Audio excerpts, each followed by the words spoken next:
Welcome to Edwin Eisendrath's It's the Democracy, Stupid. A set of conversations about our government, our politics, and the kind of country we aspire to be. And now, here's your host, Edwin Eisendrath, on WCPT 820, Chicago's Progressive Talk. Hello, everybody. Happy Saturday. I hope you are not too burdened by the smoke right now. Certainly in Chicago, things have gotten a little better. But once again, people are masked. I mean, 8 years ago, Donald Trump blamed China for a global pandemic and refused to take any responsibility for managing the outbreak when it reached our shores. 1 million Americans died. Throughout, Trump gave all of us false information, quack remedies, and he used, our very real anxieties to sow distrust and division for his own gain. Right? That was then. Now, climate change has increased the number and intensity of forest fires. And, as we speak, from Chicago to New York, America's covered in smoke. I mean, over 100 million people have been affected. And for many, it's dangerous to breathe outside. So people are finding their old N95 masks and new fury. Of course, the right wing is insane about that. In their budget, the Republicans are currently pushing through reconciliation. They're billions of dollars advocated to refit naval bases to adapt to rising sea levels. At the same time, our government calls climate change a hoax, pays wind farms to shut down, and went to war in Venezuela for oil companies. I mean, in return for selling out our future, Trump and his political operatives received millions in campaign cash. There's no other way to put it. That's what they've done. They've sold all of us out for some money right now, all the while pretending that somehow we're insane for wanting to preserve our health. We can expect no help from our government. And we must expect this, unitary executive to make things even worse. I think last time we talked a little bit about, Trump's views of the Justice Department. And this week, after listening to Todd Blanche's horrifying confirmation hearing, I want to say this again. Justice for Trump and Blanche is just an idea, and they don't care about ideas. Justice means nothing. But indictments, investigations, imprisonment, those are real, and they're tools they can use to shut us up. Or at least they think they can. And Trump and his movement, I guess we'll call it that. They've murdered people now because they're black, because they speak Spanish, and because they're white and they dare to protest. I mean, going all the way back to George Floyd, when Derek Chauvin murdered George Floyd, Americans were enraged. Trump and his crowd called us anti-police and dangerous. Remember that? Then they stormed the Capitol and attacked police. They want us to forget this history. Now their paramilitaries in ICE uniforms are killing citizens and immigrants alike. And once again, Americans are enraged. On cue, they're calling us anti-police. I'm calling BS on that. I mean, Trump and the executive branch that acts in his name do not understand the difference between serve and protect and occupy and coerce. They are unfit to lead. And that horrid Stephen Miller, he gave a speech in which he talked about violent Antifa demonstrations. I don't know what he's talking about. And no one in the self-selected audience he was speaking to stood up and asked what demonstrations he was talking about. And Miller went on to describe those demonstrators, apparently violent, as misshapen creatures, right? Not human. And this week, Trump's border czar, Tom Homan, blamed ICE killings on Democrats and warned us to shut our mouths. He said they have to shut their mouths or this will keep happening. Seriously, it's all a Trumpist revision of a Nazi fantasy. Those who oppose being ruled no longer count as human. But here's the thing. This isn't Germany in the 1930s, and America is not going along. Those of us they want to rule simply will not be ruled. Yes, I know they're powerful, and I know you guys call in and say, maybe it's time to take up arms, but we won't be ruled. And those that want to silence, those they want to silence are instead speaking up. I mean, when they murdered Renee Good, tens of thousands of others took her place amongst the protesters. When they, slew Alex Preddy by shooting him in the back, we didn't stand down. And this week in Maine, in Texas, people flooded the streets to protest the murders of Johann Sebastian Guerrero, and Lorenzo Salgado Araujo. And still, the Trumpist dangerous fantasy persists. In it, J.D. Vance, our vice president, is expected to order the government to raise river levels so he can canoe more easily, and order the government helicopters to fly his children to golf practice. They think this is okay. The delusion is, of course, much grander when it's Trump's own. In his fantasy, Iran's leadership says, like North Korea's, we love Trump and will do everything you desire. In his fantasy, he rules Venezuela and Greenland. And he didn't, by the way, lose the popular vote and the Electoral College in 2020. But the rest of us live in the real world. No matter what he says, it doesn't matter anymore. We know, and the country knows, he's a liar, lives in a fantasy world. And we see the damage caused by their reckless, selfish, dystopian fantasy. So this week, we don't just see it, we breathe it.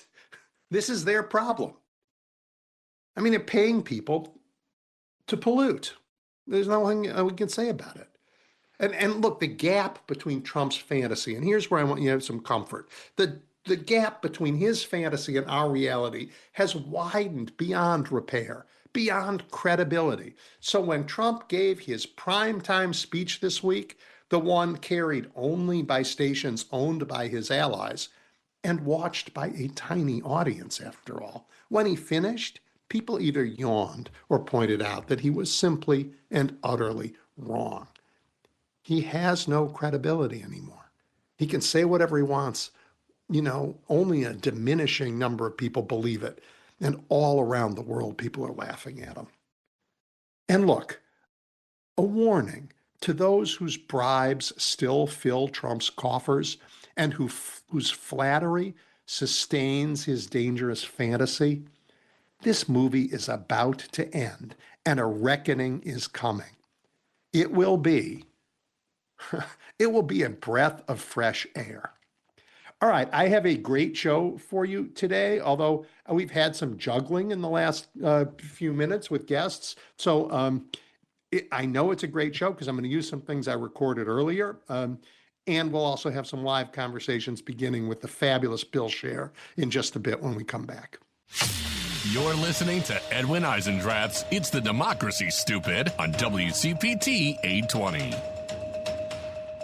All right, everybody, Bill Scher is back. He's the politics editor at the fabulous Washington Monthly, and he's a regular on this show helping us understand the politics of this moment. Bill, before we start, I want to tell you I've had a little chaotic show today with moving things around, and I went on Blue Sky just as I always do to just see what my guests are doing, right before the show to make sure that I'm up on what you want to talk about.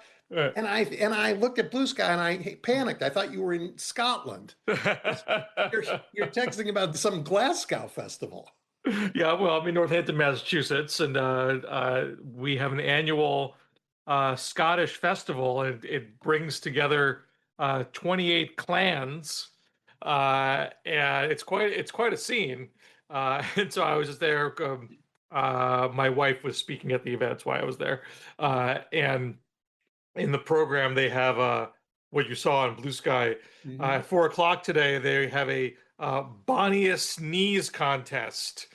Bonniest meaning most handsome, and so only men in kilts can enter, and only women are the judges. And they will, in a blindfolded test, feel the knees for muscle tone, skin tone, hair amount, and quality.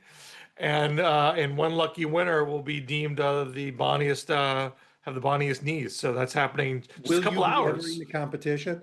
I'm not Scottish, nor do I own a kilt, so I can't enter. But it's a Scottish requirement? Well, I mean, I Or suppose just if you're a non-Scotch but have the kilt, you could. I'm not aware of how many kilt-owning non-Scots there are. yeah. All right. Well, I'm glad you're here, and I'm glad we have a lot to talk about. So I'm glad you're not in Glasgow. Although what's going on in England and the UK is interesting too. Absolutely. Um, let's start with let's not start with Washington. Let's start with Okay. Georgia. Okay. Because Georgia is going to be surprising, I think, and you wrote about that. Well, on Blue Sky, I talked about You it. got the Uh, Yeah, yes, it was on. Yes. uh, we have had two recent polls. So there's been a lot to talk about John Ossoff, and how John Ossoff has been a surprisingly strong candidate, seemingly winning in polls that are not close. The Republicans seem very divided. And so there's been a lot of analysis of, what is it about John Ossoff? What is he doing right? Here is a at minimum purple, but kind of red leaning state, has Republican governor, Republican state legislature. Trump won it in 2024, even though Biden won it in 2020. But it does have now two Democratic senators. But it was going to be a close reelection for Ossoff. Raphael Warnock won twice. Warnock is African American, had perhaps a benefit of enhanced African American turnout that maybe John Ossoff wouldn't have on his own, running without Warnock at the same time. But there is an African American at the top of the Democratic gubernatorial ticket, former Atlanta Mayor Lance Bottoms. And so not only is Ossoff winning seemingly pretty handily in polls at this point, and I understand people want to discount polls, but Lance Bottoms is winning in two recent polls. One is a Fox News poll where she was up by 5. One is by an operation called State Navigate, which is the newer operation, but it's not a Democratic operation. In fact, there's some Republicans involved in that group. And she was up by 7 in the most recent State Navigate poll. And that poll even asked, who do you plan to vote for in your state house race? And Democrats led in that by 8, which the people there said, and this is a group that does a lot of state legislative race analysis. If Democrats actually won by 8 points at the state legislative level, they would take the House. They would take the state house, which no one was really predicting up until this point. And it's just one poll, so perhaps you wouldn't predict just on that data alone, but it is eye-popping. So I two thoughts.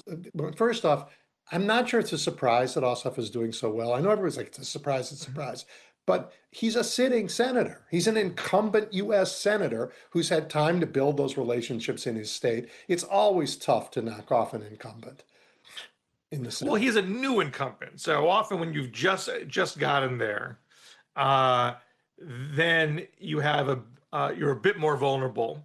Yeah, it's 6 years though. I mean, it's 6 years. But he's 6 years largely being a mainstream Democrat. He hasn't veered hard right anywhere. Right. I think there's maybe a smattering of votes where he didn't take a hard left position, but he's a pretty standard Democrat. And if Georgia is not a standard Democratic state, I mean, 2018, perhaps he's a little lucky on his cycles. 2018 was a blue wave cycle in the middle of a Trump term. And so is now 2020. I'm sorry, he was 2020. I apologize. He was 2020 at the end of Trump's first term, and 2026 now in the middle of Trump's second term, where there's a blue wave coming. So there's a bit of serendipity there. But again, this has still been a state that has not really gone hard blue yet. Yeah. And you might think at least a mainstream Republican would give him a run for his money. Yeah, I just think he's done a good job as a local elected, building those local relationships, meeting people where they are and talking about their concerns, that kind of bread and butter politics that, the policy guys don't see, but the people on the ground, it just sort of still matters. And I kind of like Oh, that. I'm sure the constituent servants has been good. Yeah. Uh, he also seems to have neither punched hard left or punched hard right. You know, uh, he, some people say, well, you got to throw immigrants under the bus, or you got to throw transgender people under the bus. And again, he might have voted for Lake and Riley, I think. Maybe, yeah. I think Warnock did too. Forget if I get that wrong, I apologize. So there are spots. There are spots where he was a little bit careful.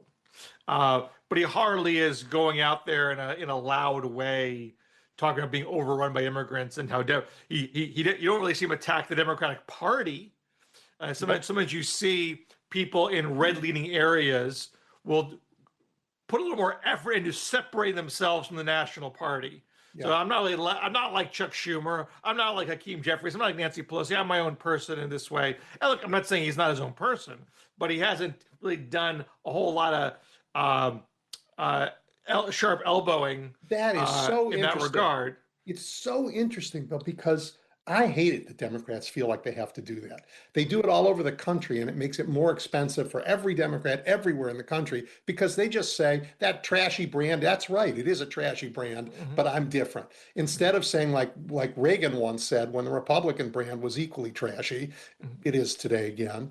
Don't speak ill of fellow Republicans. And it was a path to build a brand that wasn't as hated for a while.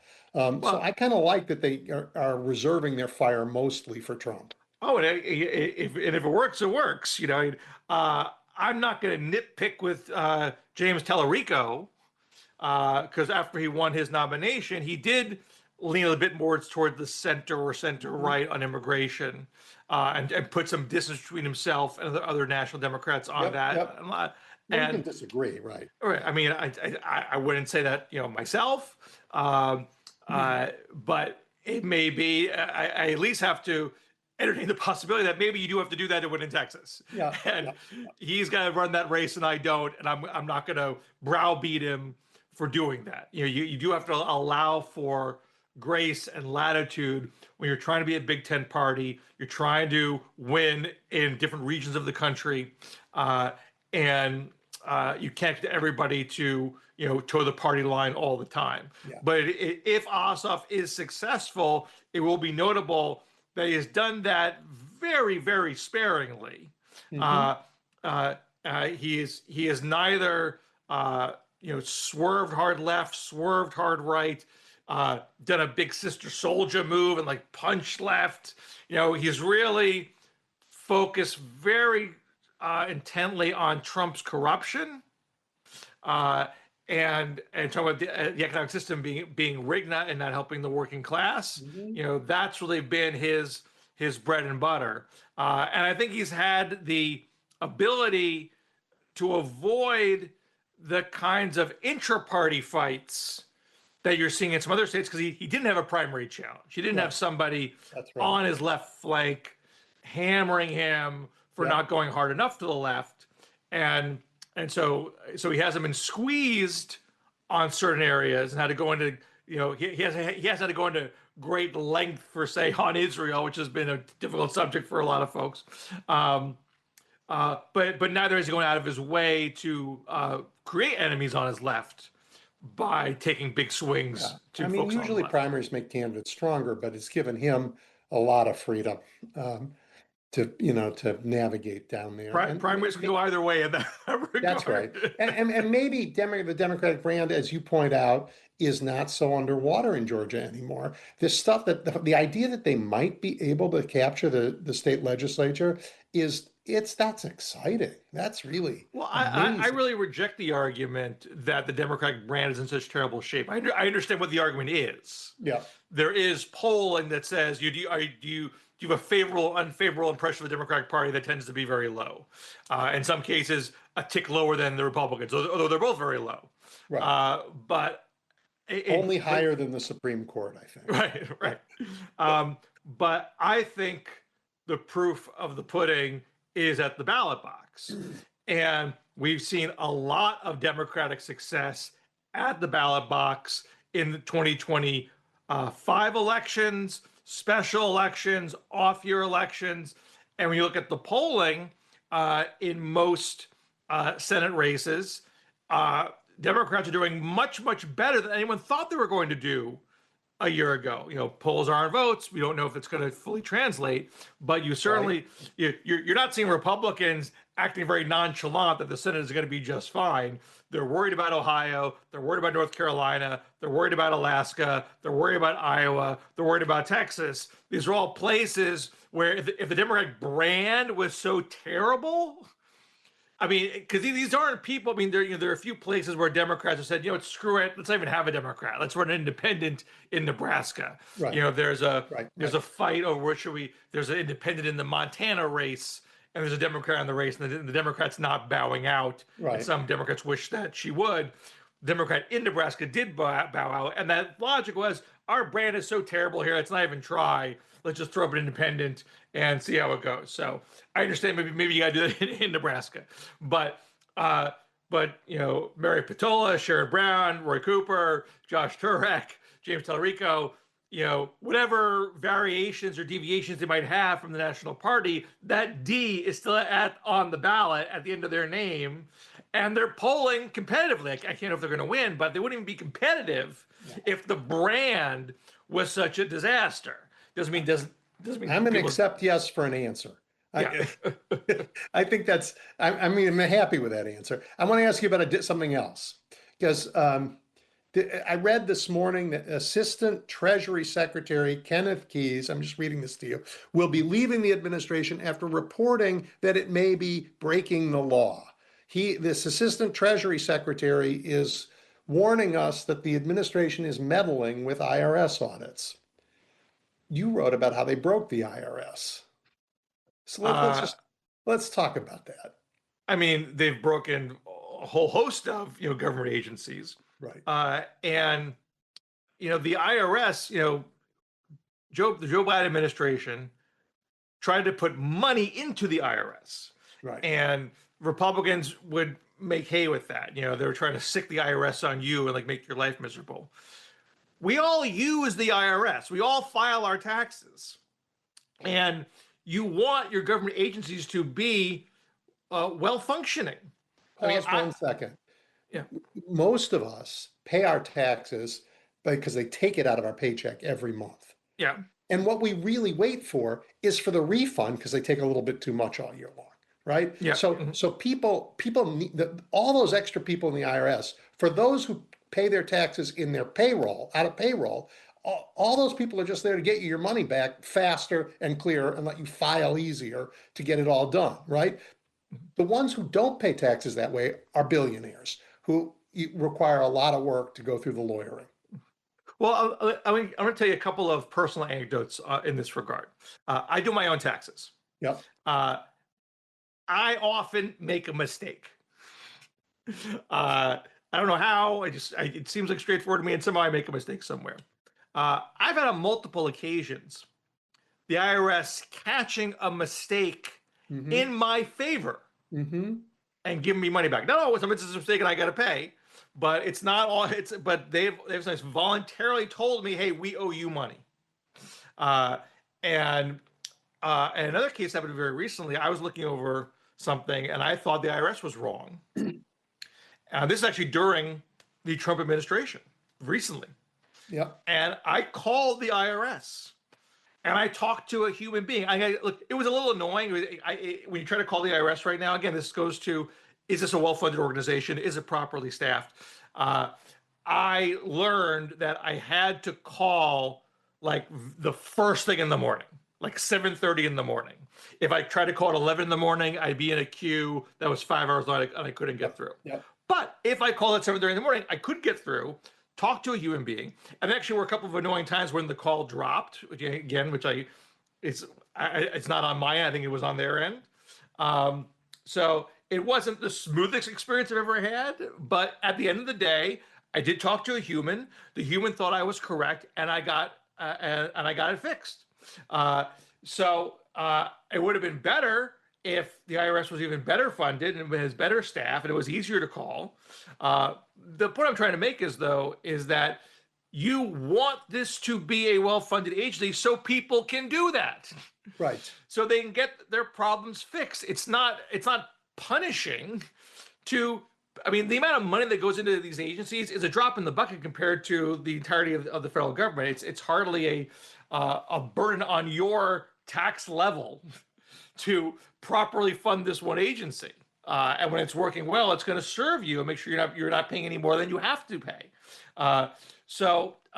It's an example of the Trump administration really not thinking at all about what's going to make constituents happy and feel good about the people in charge. So John Ossoff, a constituent service. I mean, the whole Doge debacle, it's based on a ideological belief that if you just have less government wherever it is, people will be happy because they'll be paying less because they won't be paying as much in taxes for their government. But if you're not getting the service you expect for the money that you do pay, you're not going to be happy. Yeah. And so I don't think they've really reaped a lot of political benefit by taking a sledgehammer to all these agencies. And then separately from all that, they haven't made people's lives more affordable because they've done a whole bunch of other things, namely haphazard tariffs and a misguided and ill-planned Iran war that have added to people's affordability burdens. So it's not an administration that is premised on how do we make people happy with the service that government provides. It is not in any remote sense what the Trump administration is about. Could I rephrase that and say there are a handful of people they want to make happy, the ones who don't like that their complex tax returns get audited, and they want to make those billionaires happy. And they I don't even know if it's even that well them. thought through. I mean, obviously there are Republicans in history that cater to billionaires in the corporate class. I don't think a lot of billionaires like the tariffs, quite frankly. I don't think Trump has a fleshed out ideology that is designed to serve particular classes of people in order to remain in power. He lives day to day, minute to minute, what feels good to me, what serves my impulses, what feeds my narcissism. And it's not at all in service to the Republican Party. I don't think it's in service to any particular class of businesses. Now, Trump is fundamentally corrupt, and he likes doing favors, sort of individual favors for certain cronies. We know that's true. I mean, case in point, the reflecting pool. Here I'm going to have my pool guy do the reflecting pool, even though he's got through a no bid contract, he has no qualifications into doing it. This is very kind of low rent corruption. I think Trump does like he likes the exertion of power for power's sake. Yeah, and doing that kind of quid pro quo favor. I mean, we saw this in terms of how Jeffrey Epstein operated. Wait, let me stick with the reflecting pool for a second. Yes, sure. It is there for us to pick on. Trump, I heard somebody said this, and I thought, wow, could it be if you hire a pool guy and he doesn't get the bottom right and it leaks and does all those things, it's a warranty problem and he has to fix it. If you instead say, oh, it wasn't, they did everything right, but somebody carved a 30-foot gash in it and caused the problem, then you pay him again to do the work. So is he going to pay his crooked partner, friend, Mar-a-Lago neighbor twice to do a job when, since there is no 30-foot gash, there is a 30-foot tire mark that's Trump's, that you might say, this is a warranty problem. He just has to fix it. We paid him. It's his job to fix it. I mean, I don't know what his next step is going to be, but we know he's trying to blame shift, as he always does.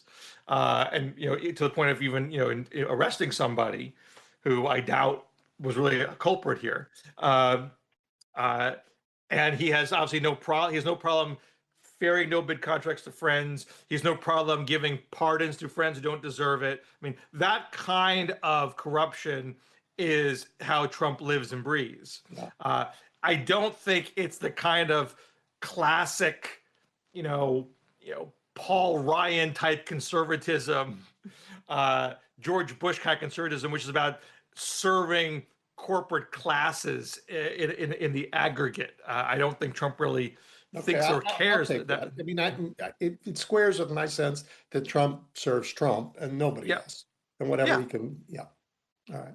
So this week we had a whole bunch of confirmation hearings in DC, including Todd Blanche, and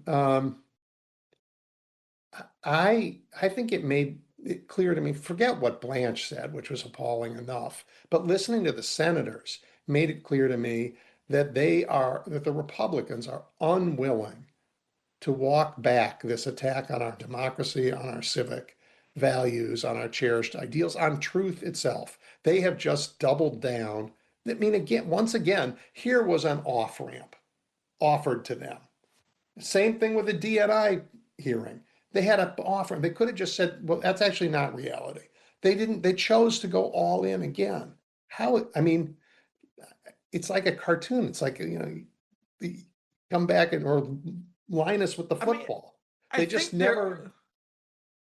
there is, I think, a bit of fraying of the Trump bond with the broader Republican Party. Obviously, it's very, very slow.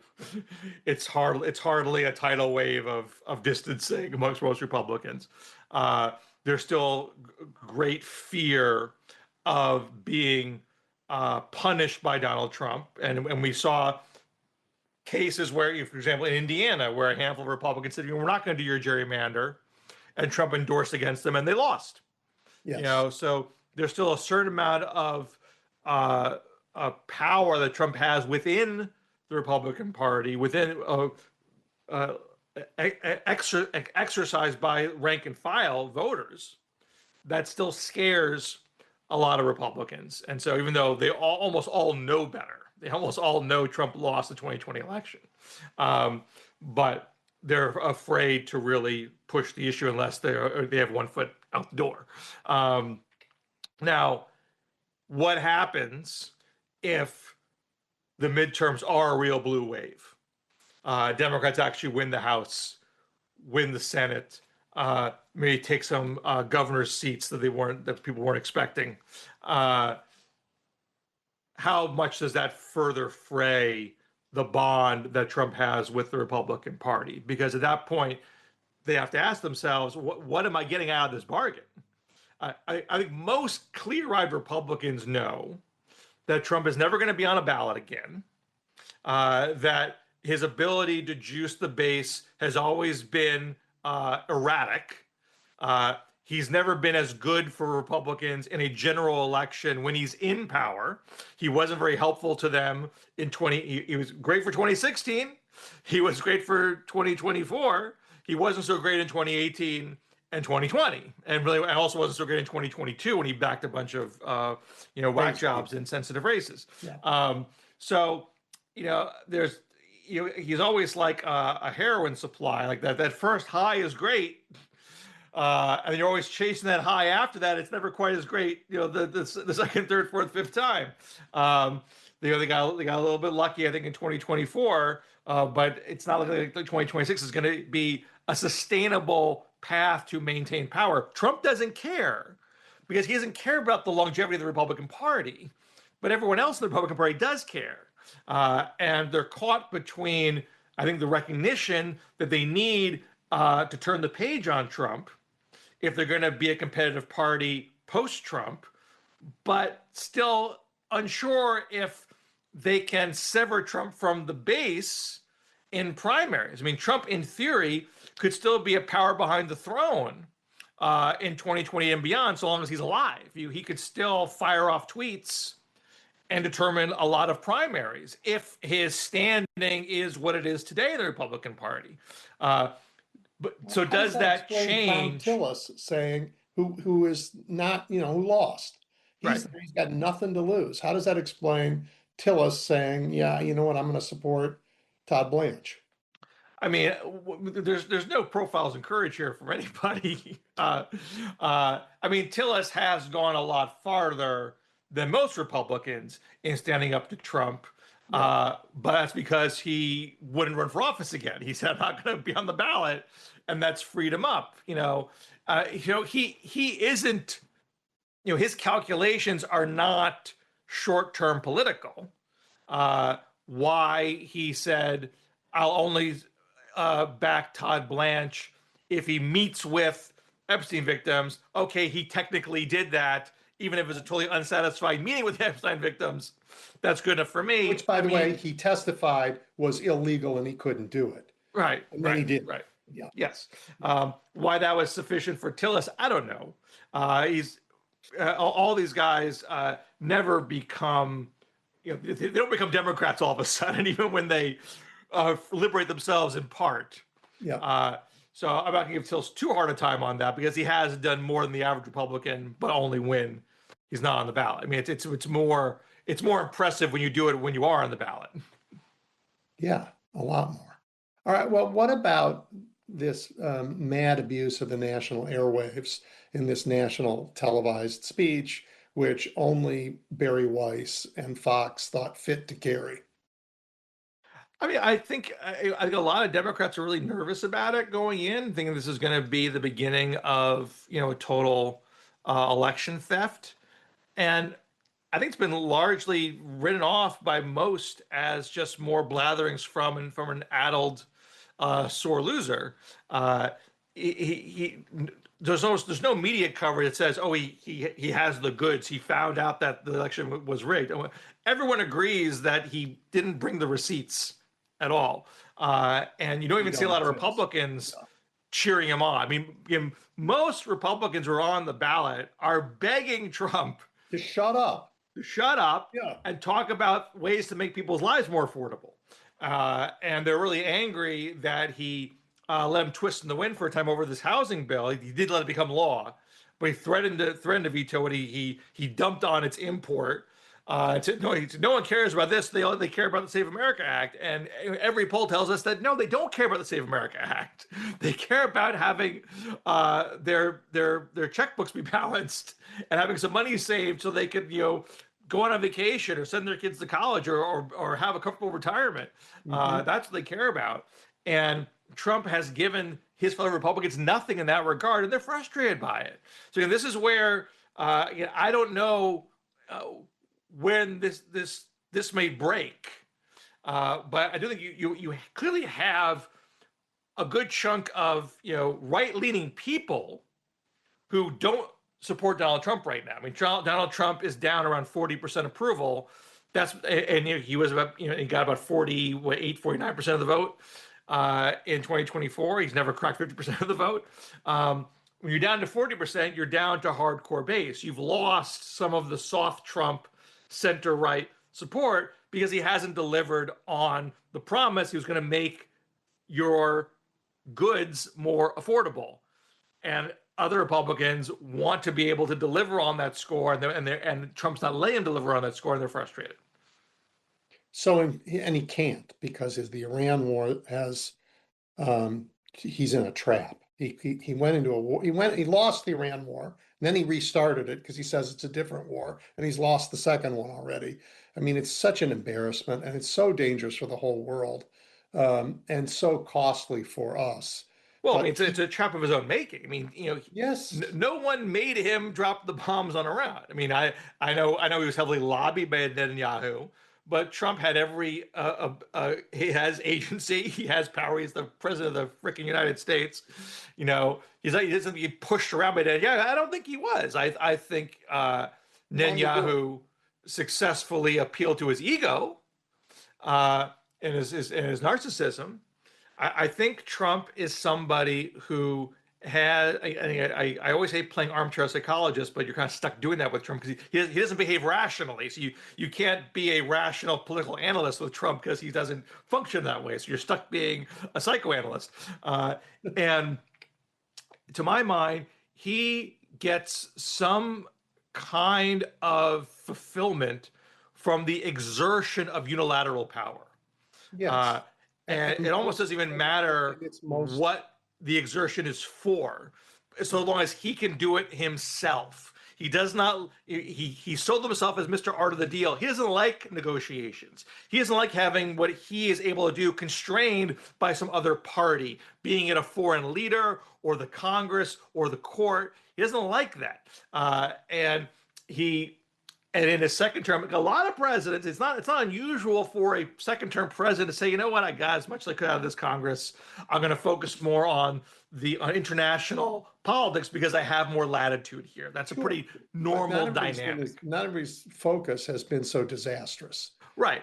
I mean, but this is a huge problem, and it's one that impacts his ability to deliver on that message. I'm going to connect these dots here. You were saying before I went to Iran, the Republicans want him to focus on making people's lives better, bringing down the cost of everything. And then he has this utterly screwed up folly that, in addition to killing people needlessly, is forever raising prices in the United States and around the world, has forever given up the idea of free passage in international waters on the seas. And we're going to see a problem with that, not just in the Strait of Hormuz, but in other places because of the precedent of the Strait of Hormuz, something that America has guaranteed for the world for almost 100 years, 60 years, right? Gone, poof, because of this idiot.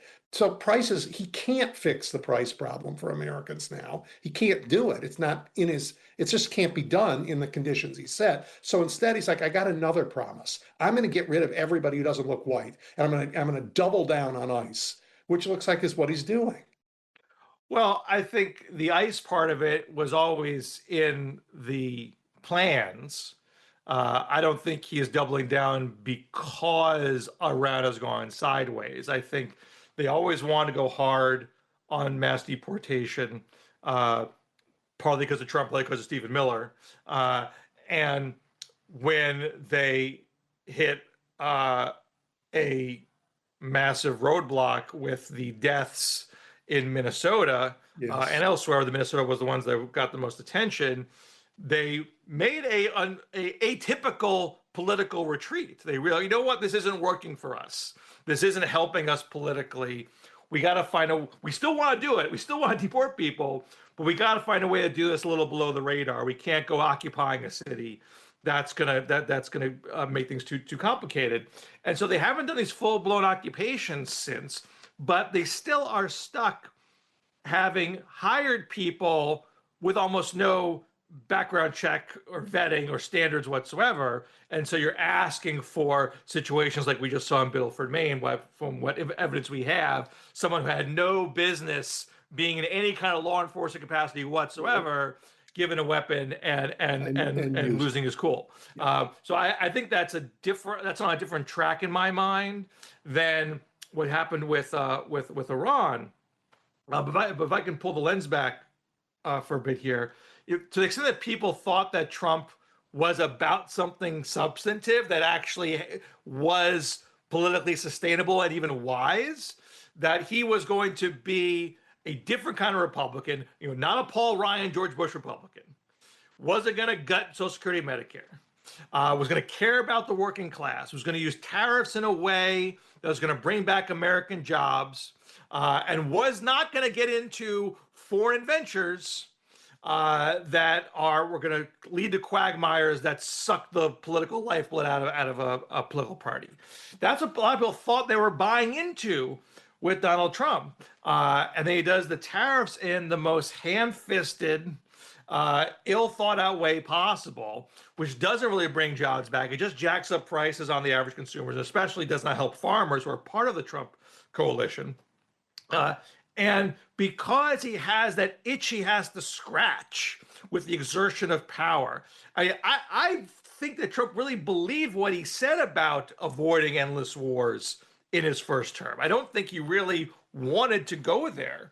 I think he had some understanding at some point in his life that you don't get to control the board once you go to war. And he likes control. He likes exertion of power. And I think he used to understand that once you cross that line, that's, all bets are off. It's much more fun to be at the ribbon cutting than to be on, in the battlefield. but he got a taste of it, particularly with, the first is the drug boats. Hey, I'm just killing these people on drug boats, and I'm doing this, and it looks cool, looks like a video game, and I can To me, say it I'm looks just like defending the murder. borders. It What's just looks that? like murder to me. Yeah, well, That's, sure, but in his mind, yeah. this seems I'm doing this. I'm using the military, and there's no political blowback to it. I'm just exerting my power and getting away with it. Let's go a little farther. Let's abduct the leader of Venezuela, and even though apparently there's a little, that operation was a little touch and go in points, but hey, they pulled it off. They got him and they brought him back, and no obvious political blowback. They didn't go through all that difficult changing of government stuff. We're just gonna promote the other socialist leader in Venezuela and boss that person around. It's good for us. It's Never mind the Nobel regime change Prize on the winner cheap. who gave you his Nobel Prize, who Right. actually won it has the popular support. Never Right. mind. But that's a lot more work. It's messier. It would have been bloodier. Who needs that? I can go in, I can get out. No muss, no fuss. Well, now Netanyahu's telling me I could do this in Iran. We have a plan.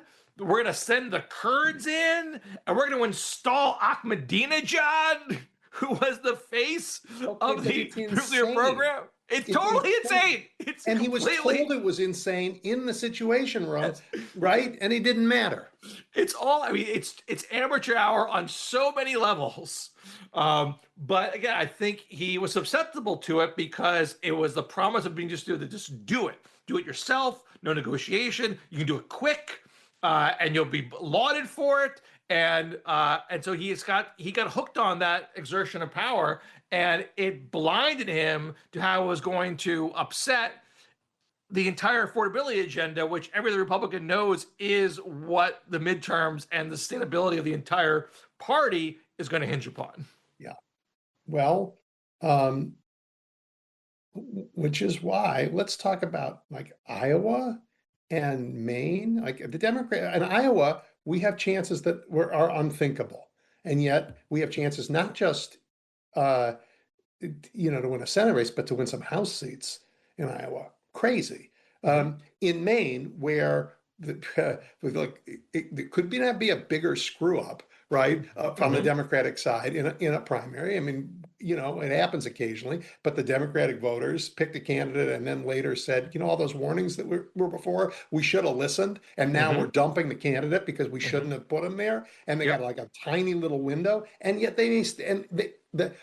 they've stayed focused in Maine. They've stayed focused on Susan Collins. They put together in a crazy short time, they put together a credible process to pick somebody. I mean, they could win Maine. They could win in Iowa, partly for the reasons you're talking about, which is that no one in the country thinks the president's thinking about their pocketbook or their own public health or whatever the issue is. I certainly agree with you. I mean, not everybody thinks this, but I do agree that Democrats have not. They could still win Maine. I don't think it's over by any stretch. Yep. Polling is a little iffy because I still a lot of fly-by-night operators out there. But the most recent poll that was done showed up most of the candidates at least being competitive with Collins, if not leading by a little bit. And when should they pick a nominee? So, I mean, how well orchestrated this convention process is going to be still remains to be seen. Right.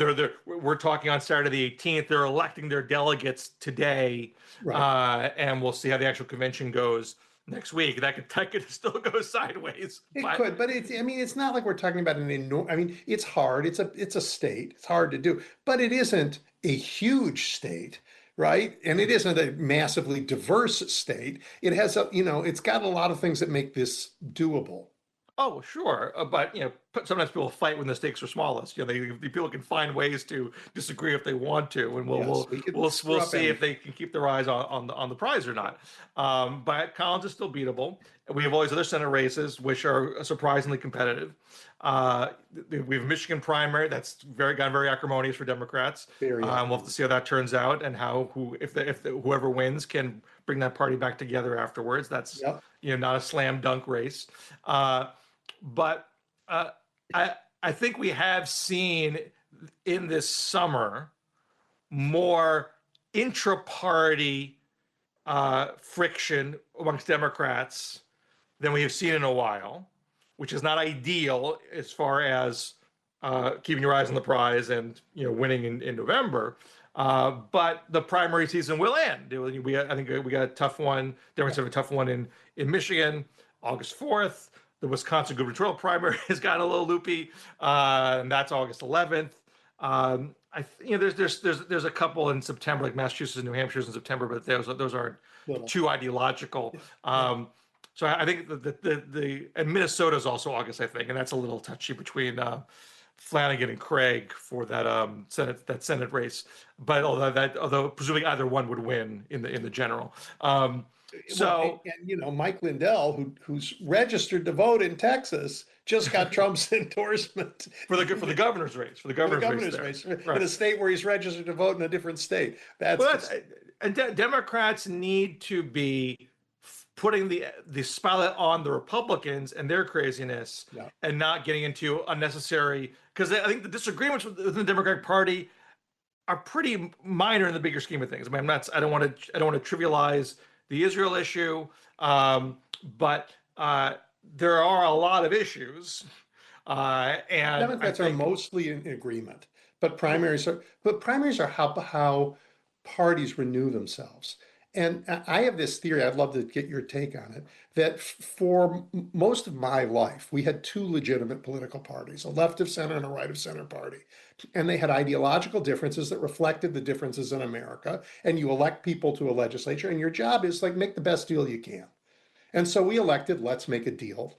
Guys, the Republican Party opted out of that a while ago. They said, we're not in to make a deal. We're here to beat you over the head. We will not make a deal. If we have a speaker of our house that says we'll make a deal, we're going to run him out of town. So we are not ever going to do a deal with you. And the Democrats were slow to catch on. So I think this primary season for Democrats is the combination of replacing let's make a deal Democrats with get stuff done Democrats. And it's also a generational shift election. Well, yeah, I mean, but this is where the divides are happening. What does it mean to be a get it done Democrat? I mean, right. Essentially, you have to have that conversation every few years. To be simplistic, there's a divide between the establishment Democrats and the socialistic Democrats. What does that mean? Yeah. So here you have this case in Denver, where Diana DeGette, 30-year Congresswoman, was voted out in favor of Democratic Socialist Murat Quiros. There's almost no vote in DeGette's record that was a sellout vote. She was a pretty standard progressive Democrat. Medicare for all, abolish ICE. I don't think she went as far as saying. I don't think she said genocide. I don't think she used the term genocide. That's been like a wedge point that's been pushed. And she voted for a bill in January that was a keep the State Department open bill, otherwise we would go into shutdown. Yep. But it had Israeli aid in that bill, and so that was used against her. And so she could say, hey, I'm for Medicare for all. And the response would be, well, you've been there 30 years. Well, I don't see Medicare for all. And I think it's unfair to put that on her. She's one congressperson out of 435. She wasn't an obstacle to Medicare for all. She's not the reason why you don't have it. And it's not clear to me how swapping her out is going to get you farther in that project. But that's where there is frustration particularly amongst younger voters, saying, just saying you're for it's not good enough for me. And so I want some more evidence that you're going to take things a step farther than the incumbent is currently doing to push that envelope. And so it's a safe bet in Denver. Quiros is going to win that general election. It was more up in the air with Graham Plattner in Maine, and now we have Michigan cases. Ken Abdul El Sayed, someone who is calls what's happening in Israel genocide, doesn't challenges the concept of Israel's right to exist as a Jewish state, is Medicare for all, and has in the past used to fund the police rhetoric, although he kind of danced around a little bit currently. I can't tell you today he is unelectable. Maybe he is electable. I don't know. But no one of that profile has been elected in a purple state before. So there's some element of risk there. Now, you could also say there's an element of risk to Haley That's Stevens. what Michiganders are weighing right now. Right. You could say Haley Stevens is a risk because she has been so close to AIPAC, and she just voted against this amendment in the House that would have cut off all aid to Israel. Yeah. That the people in Michigan who are steadfastly anti-Israel who would otherwise vote for a Democrat won't vote for her. I don't know. I mean, Yeah, it's very tough. Michigan is a tough state. And the polling there, I think almost all of the polling in Michigan is not done by independent operators. That's something I wrote about recently at the Washington Monthly.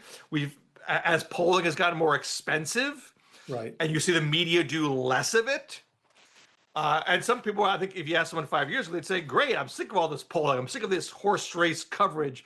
Show with the issues. That's better you anyway." You still get it, but you don't get it with quality polls. Well, exactly. People fill the void. Yeah. People often have either outright agendas, or they're just fly-by-night operators. You just have no idea if they're any good or not because they just came on the scene a few months ago. Right, and Bill, so it's hard to know who's electable and who's electable. unelectable. Because we've run out of time, which I can't believe because we had a little extra time today. All right, everybody, the Washington Monthly, and Bill, tell them how to get your update that you do. Well, I mean, I write for the Monthly usually twice a week, the WashingtonMonthly.com. We put out a Substack newsletter. So you can get not just my stuff, other people's stuff through that newsletter if you sign up on Substack. And sometimes I do Substack Lives with my friend Matt Lewis. We do a thing called the DMZ. And there's other podcasts we do with my colleague Ann Kim. And I'm on Blue Sky, as you know. Bill Share Blue Sky. All right. I wish you luck today. I hope you find a kilt, and I wish you a lot of luck in the knee contest. Thank you. Thanks so much for joining me. My pleasure. Bye. All right, everybody. We will be back and head to Maine after a quick break. You're listening to Edwin Eisendrath's It's the Democracy, Stupid on WCPT 820. All right, everybody. Isha Pendarkar is a senior reporter at the Maine Morning Star. That's a publication that's part of the very important state's newsroom organization. She covers politics and education. Her writing reflects a temperament that values equity and a talent for analyzing data. Hello, Isha. Thank you for joining us. Thank you for having me. There's a bit going on in Maine, and it's not just summer vacationers overrunning your state. Between Graham Plattner and Johann Sebastian Guerrero, there's a lot to talk about.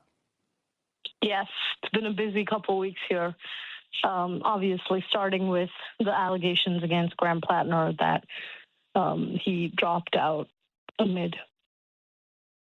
Right. So there had been concerns about his candidacy since the very beginning, but the cumulative effect of them leading up to that last set of allegations made him untenable to Democrats, and so he was pushed to resign.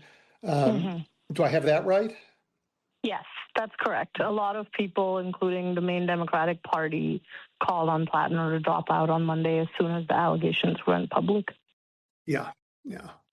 All right. So what happens? What's the process for replacing him? And has that process ever? Is this the first time that's ever happened? And what does it look like? And what do you expect? Yeah. So we asked the Secretary of State in Maine whether something like this has ever happened before. And as far as they could tell, nothing has happened that was similar to this. There were obviously no nominees that dropped out after being elected in the primaries like Plattner was. So, and the most common reason for a nominee to drop out is death or, some other kind of unforeseen circumstance. But so this is all a new system that the Maine Democrats are sort of making up as they go. They have announced a convention to replace Plattner, and that convention will happen next weekend, July 25th. And it will feature about 601 delegates from across the state, from all our 16 counties, and they will be chosen. The delegates will be chosen in their county caucuses, which are happening this weekend.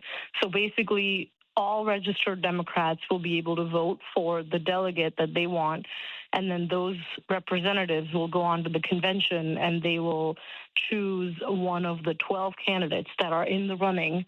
People have announced since Plattner's dropping out that they are running. A few of them are prominent Democrats who got more than 20% of the vote in the gubernatorial primary or the race for U.S. Congress for House of Representatives up in our 2nd district. But some of them are lesser-known political newcomers that have also thrown their hat into the ring. So it's a crowded field, and there will be many debates leading up to the convention. A lot of national news organizations, including CNN's Jake Tapper, are hosting these debates. So everyone's focus is on this first-of-its-kind process that the Maine Democrats have in place. Yeah. To get to the 12 candidates, was there some threshold they had to meet, or could anybody in the state have raised their hand and say, I want to do this?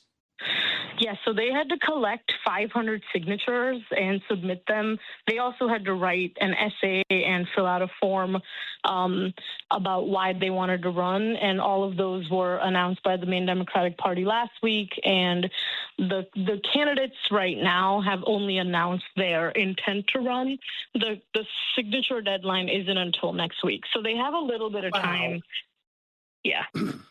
I mean, 500 signatures. Look, a Chicago alderman's got to get something like, 10,000 signatures.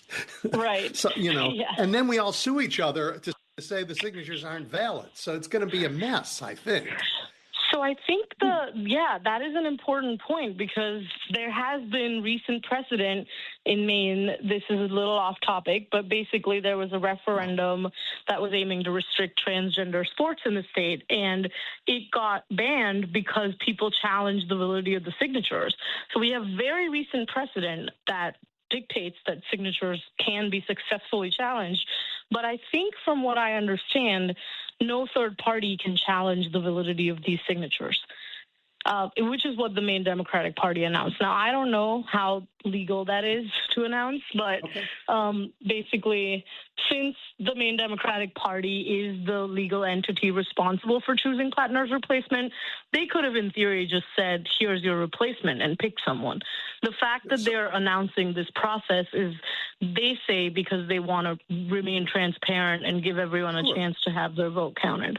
Absolutely right. It's a nightmare of a challenge that the Maine Democrats have risen to by trying to figure out a process that has some credibility. But are they limited to the candidates who put in signatures, or could they say, you know what, we've decided that there's a Maine person we think could win. Her name is Heather Cox Richardson. We're going to make her the nominee. Yeah, I don't think they can do that. I think they haven't given themselves through the process they have announced any sort of veto power to overrule who the delegates vote for.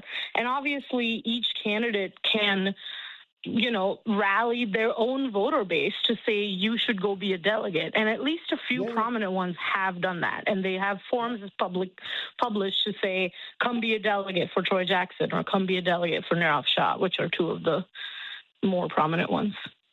So I love small d Democratic politics. And I wonder if what you're seeing has it, because of Plattner had this very big campaign and he got a lot of votes and then he went south, that on one hand, that could really turn people off. On the other, this process that's followed could electrify people and make them say, I really want to be part of this. I really want to participate. And, it's very, so what is it? Which is it? That is a good question, and only time can tell, because so far 11,000 people had already pre-registered to vote in the county caucuses, which shows a level of engagement. All of this is a week old. It's really unfolding fast. So Maine is a small state. So for 11,000 registered Democrats to say, we're going to sign up and, vote in the convention, and for 4,000 people to sign up to be delegates, we're already seeing a level of engagement. Now, if that's going to be enough, we will know in November, because Plattner also won over a lot of the state's unenrolled voters, and Maine being a purple state, those independent unenrolled voters are very important to factor in, and Plattner's grassroots message really echoed with them. And as we know now, Plattner was also recruited by independents. He wasn't recruited by the establishment of the Democrats that run the Maine Democratic Party. So we will see. There's no way to talk about how the independent vote will factor in, but we estimate that it's a significant portion. How many, just give me a size for Maine, how many voters voted in the primary? I think Plattner said there were about 150,000 people that voted for him that were Democrats and independents. So we don't. Independents are allowed to vote in Democratic primaries in Maine. They are here in Illinois. Maine has semi-open primaries. We've had it for a few years, which means unenrolled voters can pick either party to vote in the primaries. Okay. So 150,000, and it'd be hard to imagine 150,000 people participating in countywide. Correct. But you never know. It's interesting. I mean, they're not even voting for the candidate. They're voting for delegates to vote for a candidate. Right. Very 1850. It's old school, but yeah. Yeah, it's like kind of like a game of telephone, but that's the system that they came up with given their time crunch does seem to be, from what political science experts have told me, to be the best and most transparent way to do something like this. Yeah, which there's no rule for. How do Mainers feel about this? Do they feel that the Democrats are attempting to deal with this mess in a legitimate way?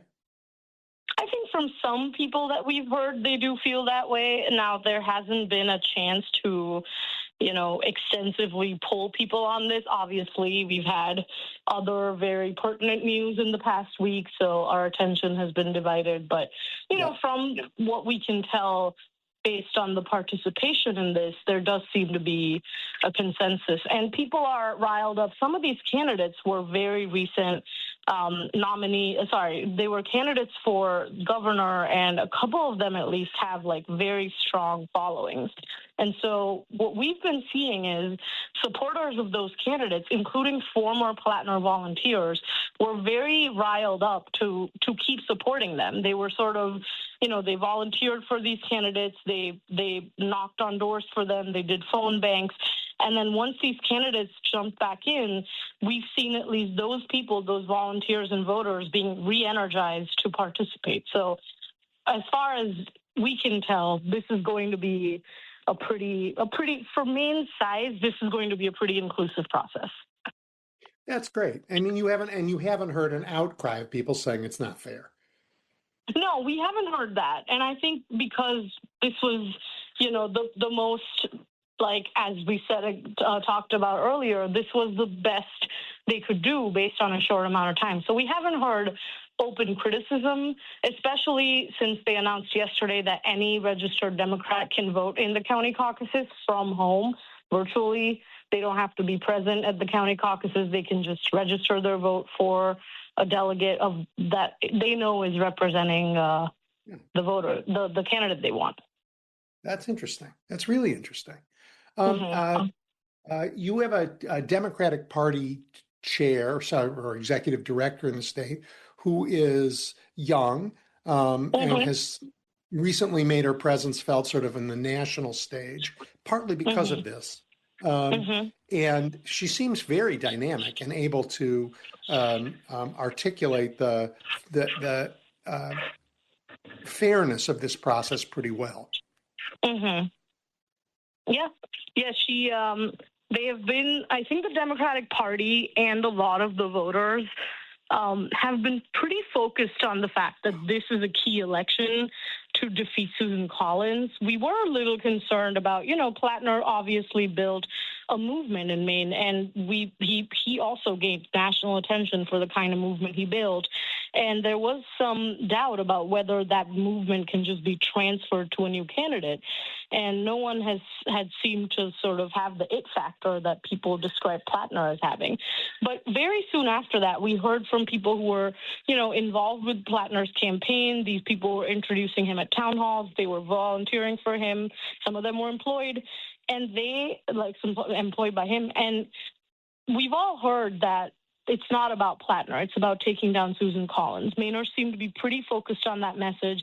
And the Maine Democratic Party and Devin Murphy Anderson in particular have been focused on that message from basically last year. They have had several press conferences to highlight Susan Collins' role in various Medicaid cuts to other social services, safety nets, SNAP, cuts elsewhere that that used to help disadvantaged communities. And they've also recently highlighted Susan Collins' role in the ICE funding expansion. So the Democratic Party has focused on Susan Collins and basically how this is an election to replace her, and that message seems to be echoed by a lot of the people that are engaged in this process. So it is mostly about Collins and not really about Plattner at this point. Yeah. Well, I mean, about Susan Collins, every state is different, and I don't know Maine very well. Oh, excuse me.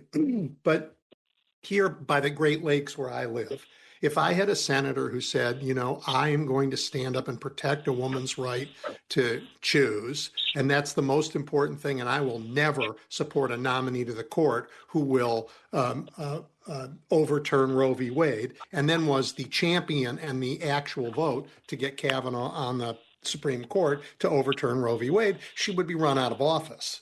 But that's only here by the Great Lakes, and maybe it's different in Maine. Well, it doesn't seem to be that much different among the Democrats and the voters that seem to oppose Collins vehemently. She has not faced an election here in Maine since that vote. The last time, obviously, she was up for re-election was 2020.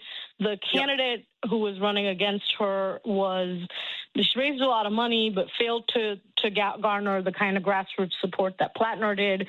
And, even the lesser known people that are running to be his replacement seem to have a strong voter base of people who are already supporting them. And the person who ran against Collins in the past didn't seem to have a lot of that.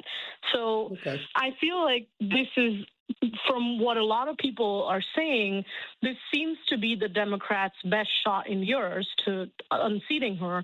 But obviously, Collins has a lot more money. She has a lot more fundraising, even than Plattner, and he spent a lot of what he had raised. We don't know how much funding the new Democratic nominee will go into this with, and there's only a few months left for the election. So that will factor in heavily. And she's been in that seat since the 90s. So it is difficult to unseat her for anyone, let alone a nominee that came into the picture 4 months before the election. Yeah. Let's talk about ICE in Maine. I mean, the shooting of Juan Sebastian Guerrero was pretty shocking. They killed him in front of his kid in pajamas. I mean, I'm not aware that Maine is used to, people being shot on the street. It happens in other parts of the country sometimes, but it's really not, I don't think, something that's pretty common there. How did that feel to everybody? Yeah, it's definitely not common here. We have one of the lowest crime rates in the country, maybe the lowest. I'm not sure on the exact most updated numbers, but there was nothing to warrant the sort of ICE presence that Maine has seen over the past few months. There was an operation, they named it Operation Catch of the Day, presumably because of Maine's reputation for lobsters. And they were in our state, DHS had said that this is a targeted immigration enforcement operation in Maine. And everyone was sort of confused as to why the whitest state in the country would have a targeted immigration operation. And people suspected that it's because our governor publicly stood up to him at the meeting, and that became national news. And I think that had something to do with the sort of focus the federal government has since had on Maine, has since directed to Maine. And that might be why agents have been in Maine disproportionately based on the size of our immigrant community. Obviously, most of the people that have been subject to this enforcement do not have criminal records. They often have work permits. Sometimes they're in the country legally or on temporary protected status, which is a legal status. So it's sort of unclear why this is happening. There was his lawyer told us yesterday that there was no threat to public safety. There was no warrant against him. There was no reason for them to target him. He didn't have a criminal record. He was just a working 25-year-old father. And that he wasn't. DHS has since admitted that he wasn't even the target of their supposed investigation. He wasn't who they were there for. So we're still not sure what they were there for. And so it's a little bit unclear. We don't have answers from DHS. They've since defended, the training of ICE agents. We just read this morning that they did have body cameras and that weren't turned on. So obviously the question of enforcement and how these operations are conducted is an open question. We don't have all the answers yet. And yeah. Forgive me, because we went through this when ICE was here in Chicago and when they were in Minneapolis and other places. They said, they have body cameras, but they didn't turn them on, and they're very well trained, right? But the training should include how to turn on a body camera. They say they're having a targeted effort in your state, and they murder somebody that they didn't target. Yeah. Right? That effort was in January. Yeah. Yeah, none of this speaks to good training. I mean, so when they speak and they say things like that, in the parts of the country they've ravaged previously, we hear this and we just think they're lying. Because the evidence doesn't back it up. I mean, how do they say they're well trained when they kill a man they weren't searching for, and they can't figure out how to turn on their body cameras? Yeah, there are very valid questions about their training that even our governor has raised to Congress, and we again have yet to hear back on what the answer is. Of course. And when you hear back, this is not a reporter speaking. I'm not a reporter, so I get to say this. But my judgment is when you hear back, it will be a lie. Isha, so you said earlier with related to the Senate race that Susan Collins is also taking heat for ICE. She was one of those people who voted, right, to give ICE an extra couple $1 billion and with zero extra oversight or guardrails. Is that correct? So partially, I think her spokespeople have pushed back on that when we have asked her about it directly. There have been, obviously, her vote is documented in allowing ICE to have $70 billion extra for their enforcement and to hire new agents. But she has said that she has pushed for body cameras and training. Her direct statement was the fact that in April, new protections Senator Collins negotiated in the DHS funding process became law. This includes $20 million for expanded use of body-worn cameras, $2 million for de-escalation training, and $20 million for increased oversight of detention facilities. And she proposed these accountability measures to make both law enforcement and those they interact with safer. This is a direct statement from her spokesperson, but she goes on in that same statement to also say that the work that ICE and Border Patrol do is really important, and the fact that they are being called, like they basically there are calls to abolish them is unfair and it will not protect anyone. And that's also officially her statement. So she sort of, from what we can tell, saying that some of these measures to rein in ICE are common sense, but the fact that she won't go ahead and say they need to be defunded if these measures aren't instituted immediately because people continue to die does seem to be vastly inadequate in the eyes of many of our leaders and obviously the Biddeford community and Maine overall, because there's been thousands of people out on the street protesting since this happened. Susan Collins did, I think, vote to impeach Donald Trump the second time, not the first time. But she hasn't followed up on that. And that second time was for sending the mob into the Capitol on January 6th. And I think she voted to impeach. Am I right on that? I believe so. I do have to check, so don't quote me on that. But Okay. yeah, All right. yeah. But where has she been on the most recent claims that, Americans can't trust elections? I mean, the president this week is all over saying Americans can't trust elections, don't believe the votes. China's manipulating the votes. He didn't bother with evidence, but he had a primetime speech to tell us this just Thursday night. Where is she on all of this? You can't trust the vote stuff. Yeah, so I do think, there was a, I'm not sure actually. She hasn't, I'm trying to remember if she made a public statement about that. I think there was a concern a few months ago about some local, like state level election ballots being found in an Amazon delivery box or something like that. And she did say that, elections need tighter scrutiny when she was asked about that. But I don't think she has commented publicly on Trump's stance. Obviously, we know that Trump and Collins have not been the biggest fans of each other in the past. They've made public statements about it. But when Trump has been asked as of late about Susan Collins, he has said that she's doing a good job, basically. So I think that's sort of the Republican Party banding together ahead of the elections. When J.D. Vance came to Bangor a couple months ago, he also said that Susan Collins, could be more devoted to the party, but the fact that she has logged that many years serving means that she deserves to be reelected. It wasn't a ringing endorsement for Susan Collins like it was for other members of the Republican Party. So they're both sort of lukewarm on each other. So that being said, I do not know what Susan Collins has said about most recent claims from President Trump. What's her voting record in Trump too? She voted with the administration almost all the time.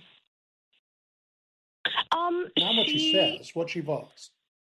Yeah, I'm sorry. I'm not familiar with her voting record. Okay. Yeah. Let's talk about something else a little bit. The things we've been talking about are issues that are the big issues that affect the whole country. What are the things that are uniquely Maine that Mainers are concerned about? Yeah, Mainers are very concerned about affordability right now. Obviously, everywhere is facing this issue, but Maine is not a rich state. Our median income is not that high, except perhaps Portland being the only exception. The people in Portland are being forced out because of the high rent prices as well.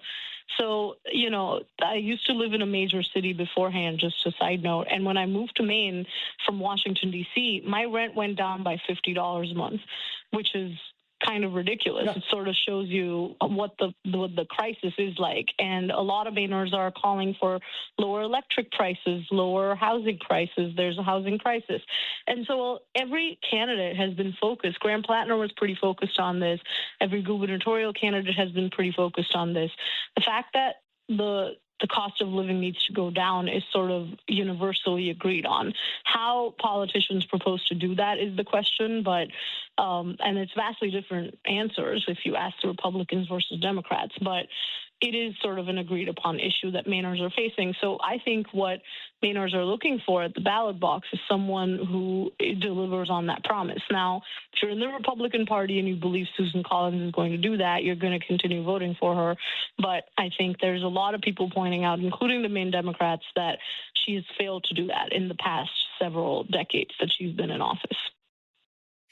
What are the differences in their solutions to affordability? What are the Republicans generally saying, and what are the Democrats generally saying? And I know each candidate has their own take, but if you could say this is the general character of the GOP solution and the Democratic solution, what would they be? Yeah, so this differs at the state versus national level, but talking about the state level Democrats and Republicans, Republicans have obviously, they've not been in control in Maine for the past 8 years in terms of state government. Both chambers of the legislature and our governor has been Democratic for the past 8 years. And so Republicans continue to claim that the cost of living can be solved by, I'm putting this in quotes, cutting the fraud, waste, and abuse in Maine. They've zoomed in on the Medicaid program, as has the federal government. Maine has been targeted with an investigation for that one too. So they're saying the obvious solution is to cut some of these social services from people that they say don't deserve to be on those programs, and to cut the what they're calling fraud, waste, and abuse in those programs, be it SNAP or Medicaid. They're also saying taxes need to be lower, but in the same vein, they oppose the millionaires tax that Maine imposed this year. And Democrats are saying, we need to obviously, like, I think a lot of Democrats have called for higher taxes on millionaires. A lot of Democrats have focused on increasing property taxes on second homeowners, which is a huge issue in Maine, being a seasonal state. So there's a lot of very highly, very high property values owned by people who don't live here all throughout the year. And so a lot of Democrats have proposed taxes on those. They are also saying, investments in affordable housing, investments in Medicaid, investments in SNAP are critical. And so obviously they are proposing to increase those. They're also saying cut ICE's budget. They're saying, there's a lot of spending at the government level in the federal government that could be cut and redirected to helping reinstitute some of these social services and, bring down those premiums in the health insurance marketplace. So very different approaches. Okay, well, that's interesting. I look forward to talking to you again sometime as this campaign heats up, and see what happens after this really interesting set of caucuses. I appreciate your time, Isha. Tell everybody where they can find your work. Yeah, you can find me on mainmorningstar.com. We have no paywall, so you can read all of our work for free. It's the same Instagram and Blue Sky handle as well, at Maine Morning Star. And if you're on Facebook, we're there as well. Thank you so much. Have a good day. Thank you. Goodbye. Welcome back to Edwin Eisendrath's It's the Democracy, Stupid, on WCPT 820. Hello, everybody. Come on in. It's Friday. It's the Democracy, Stupid. And I'm joined today by David Smith, who is the Guardian's Washington bureau chief. David, thank you for joining me. I love the Guardian. Oh, thank you. Great to be here. No, I mean, fearless, fact-based reporting that you give away for free. And by the way, if you're listening, go on the Guardian site, read their stuff, and then make a contribution, because they don't require it, but it costs money to do this kind of reporting. So, David, you are such an interesting guy. You've reported from all over the world. You've had a pretty interesting career. And I sort of want to ask, is covering Trump too just more of the same, or are there things that are actually different than you've encountered all over the world? Yeah, it's a bit of both.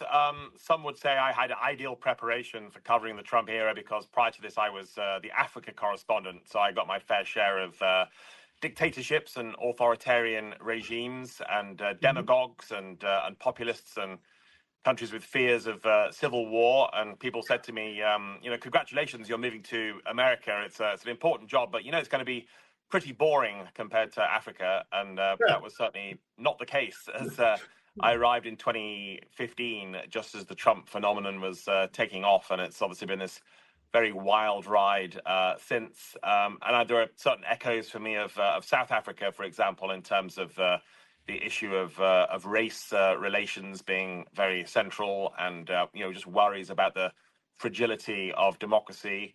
But of course, Trump is also unique in many respects. When I think of the first term, I think about that social media presidency, the way a single tweet could upend your weekend as a journalist, as you were leaping on whatever he'd said that could move markets and potentially trigger wars.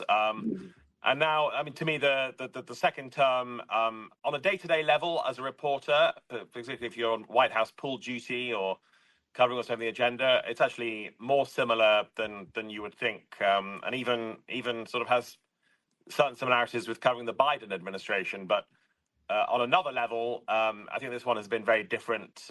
To me, the biggest two surprises have been Trump's obsession with legacy in Washington, building monuments, the Triumphal Arch, the White House ballroom, the debacle of the reflecting pool, which is a fabulous metaphor for the entire presidency. And then secondly, the big surprise has been just the obsession with foreign policy, whether it's threatening to annex Greenland or says he wants Canada. And most dangerously this year, obviously, the invasions of Venezuela and Iran. That does feel a bit different from anything I was covering before. Yeah, a friendly amendment. It feels less foreign policy than just foreign meddling. There's not really a policy piece to go around it. We ask, like, why are you doing it? Well, I don't know. It's there. So that's right. Yeah. Policy is too kind a word. Yes, it does suggest a sort of a coherence and a set of principles set down somewhere. Where, as ever with Trump, it feels very improvisational, and you do question now in Iran: is there any long-term strategy at all, or is it just a very sort of instinctive, reactionary, set of events to whatever's happening right now? Yeah, it's a mess. I want to, before I get into these, I was interested. You like the first term. You talked about how posting on social media could upend everything. It's my sense that now he's lost so much credibility all over the world that people take what he says and go like, nah. I mean, he went to to Europe at this time and said, I want Greenland again. And they said, yeah, no, this time you're going to actually do something for Ukraine. And he said, okay.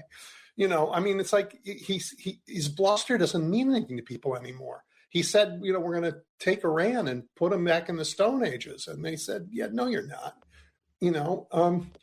And here at home, I mean, last night he gave a national speech saying that no one should believe American elections. And I think the only 4 people that saw it were reporters who have to report on it, and nobody cares anymore. I mean, do you get the sense that he's lost his mojo and that it's kind of humiliating and he feels that? Yeah, I think all that's right.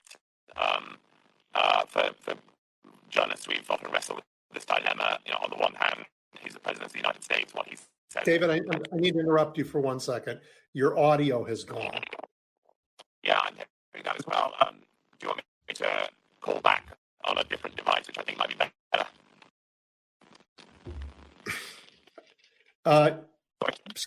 Yep. All right. So everybody, this is the thing about doing events live. We're going to take a second here while I filibuster, an old famous feat in Washington, while I talk for a bit, while David comes back in and we get a little better audio. We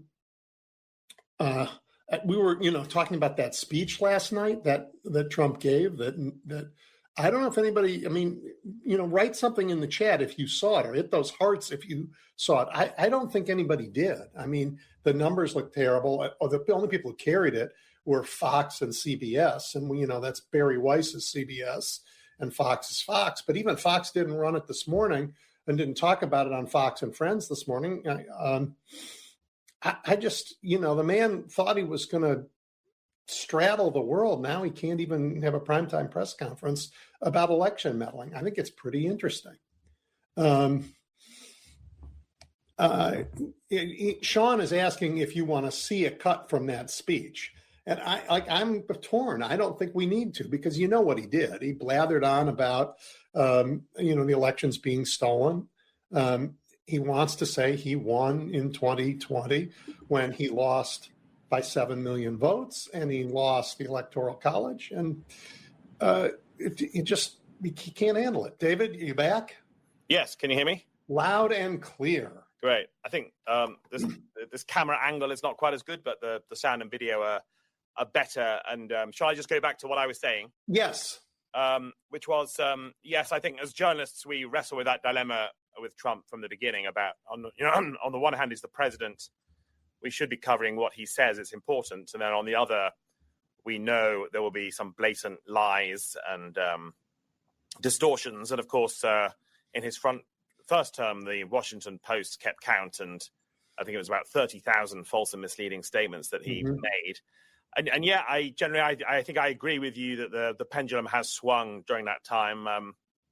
First couple of years, everything he said and tweeted was transcribed by sort of media stenographers in a way, including me, I admit. And then you become more and more skeptical, and particularly something like January the 6th and the build up to that 2020 election, it just would not be appropriate to write a simple news story saying Donald Trump says he won the election. And you've got to put in the caveats about the false claims. And now in the second term, I think, a couple of things have happened. He's not really tweeting much on X anymore. He's on Truth Social. And that marginalizes him a bit. But yes, even in his public remarks, as you say, at NATO or to the press, they do get covered in some quarters. Certainly Fox News still takes a lot. MS Now, less so. Last night was a fascinating debate for the networks. Should they cover this primetime address? I think most of them made the right decision in not covering it. And MS Now showed some of it and then cut away with fact checks and so on. And yes, world leaders now have learned to be skeptical. And if you just look at the Iran war alone, remember somebody did a count. It was about 38 or 39 times he said it's going to end tomorrow, or we've got peace, or as a ceasefire. And the strait is open. Yeah, exactly. And then that was undercut by events. So everybody is learning that it's not really worth the paper it's written on. So, I mean, while that speaks a lot to the man personally, it does damage to the United States around the world when our president, when people listen to our president and yawn, and and they go like, okay, that's just him being him. It doesn't matter. I mean, the credibility of our soft power or hard power, all of it depends on whether we can be believed when we speak. And I think around the world now, that's lost. It'll take a long time to rebuild. I think so. Yeah, some really lasting damage there. And of course, we've been through this once with the first Trump term, and then Joe Biden came in and was fond of talking about his conversations about trying to rebuild that trust, and being quizzed by foreign leaders. How do we know you're here to stay? How do you know Trump is not coming back? And then, of course, that is precisely what did happen. And second time around, Trump is arguably even worse and less trustworthy. And of course, it leaves international partners saying we just can't trust the US anymore. Even after Trump, who knows who's going to be there. And certainly I hear that European leaders and others are working on alternative future scenarios, which are far less dependent on the US, whether it's their own defense pacts or security agreements, or, building entire structures that either exclude the US or certainly far less dependent. And we've heard those speeches from people like Mark Carney talking about a rupture in the rules-based order, and some of the things Emmanuel Macron has said. Mark Carney doesn't really count as Europe. This is Canada, but indeed, yeah. Yes, but he's saying, in effect, it doesn't matter that we have the longest border in the world with the United States. We can't trust what they're doing, and we need to look elsewhere. And I hear the same things you're hearing. Kind of heartbreaking, because I think it's not. I understand why the rest of the world's doing it. I don't think it's good for us in the United States. And long term, the partnership was good for everyone. But Europe has to, on energy, on defense, on economics. I mean, you have a sanctions-mad president that does not help global economics or build trust. No, that's right. And I think we're probably underreporting and not entirely grasping how the Iran war alone is wreaking havoc around the world, and energy markets, and a lot of economies are suffering. Whatever is happening in the US with gas prices and the cost of fertilizer, I know there are many countries suffering far worse. Far worse. So they blame Trump for that. I suppose if I was going to play devil's advocate here, just to try and put the other side, why not? I would say, when I talk to British officials, for example, and others, they say beneath what's happening at that surface level with the leaders, actually, a lot of it is still business as usual in terms of intelligence sharing and security cooperation. And that tends to go on irrespective of whoever the president and prime minister are. There are some deep fundamentals there. And, if there's one lesson from the last decade, it's just how quickly things can change. So while I fear very lasting long-term damage has been done, I would not entirely rule out also the possibility of, the next US president trying to rebuild these partnerships and within a couple of years, people being surprised. Hey, look how quickly things got back to normal. I mean, I think there's some odds against that, but I'm also aware things can be much more sort of fluid and fast than we often think they are. Well, David, I'm an optimist, and I think this era will come to an end, and I think Americans will not lose our democracy. But the threat is so real that, and the institutions in our country have failed, not the courts so much, but the law firms, the universities, big businesses. When you just the list of people who failed us in this moment, it's going to fall to the American people to save their democracy. And if we do, I think that's an inspiring lesson for everybody, because this was a big threat we will have avoided. Yeah, one of the biggest ever, certainly many would say, since the Civil War. And I think that has been fascinating. In the first 6 months or year of the Trump presidency, he really knocked a lot of people back on their heels, and there was tremendous capitulation, as you say, of law firms, universities, some media organizations, and others. They're a real sort of shock and awe approach.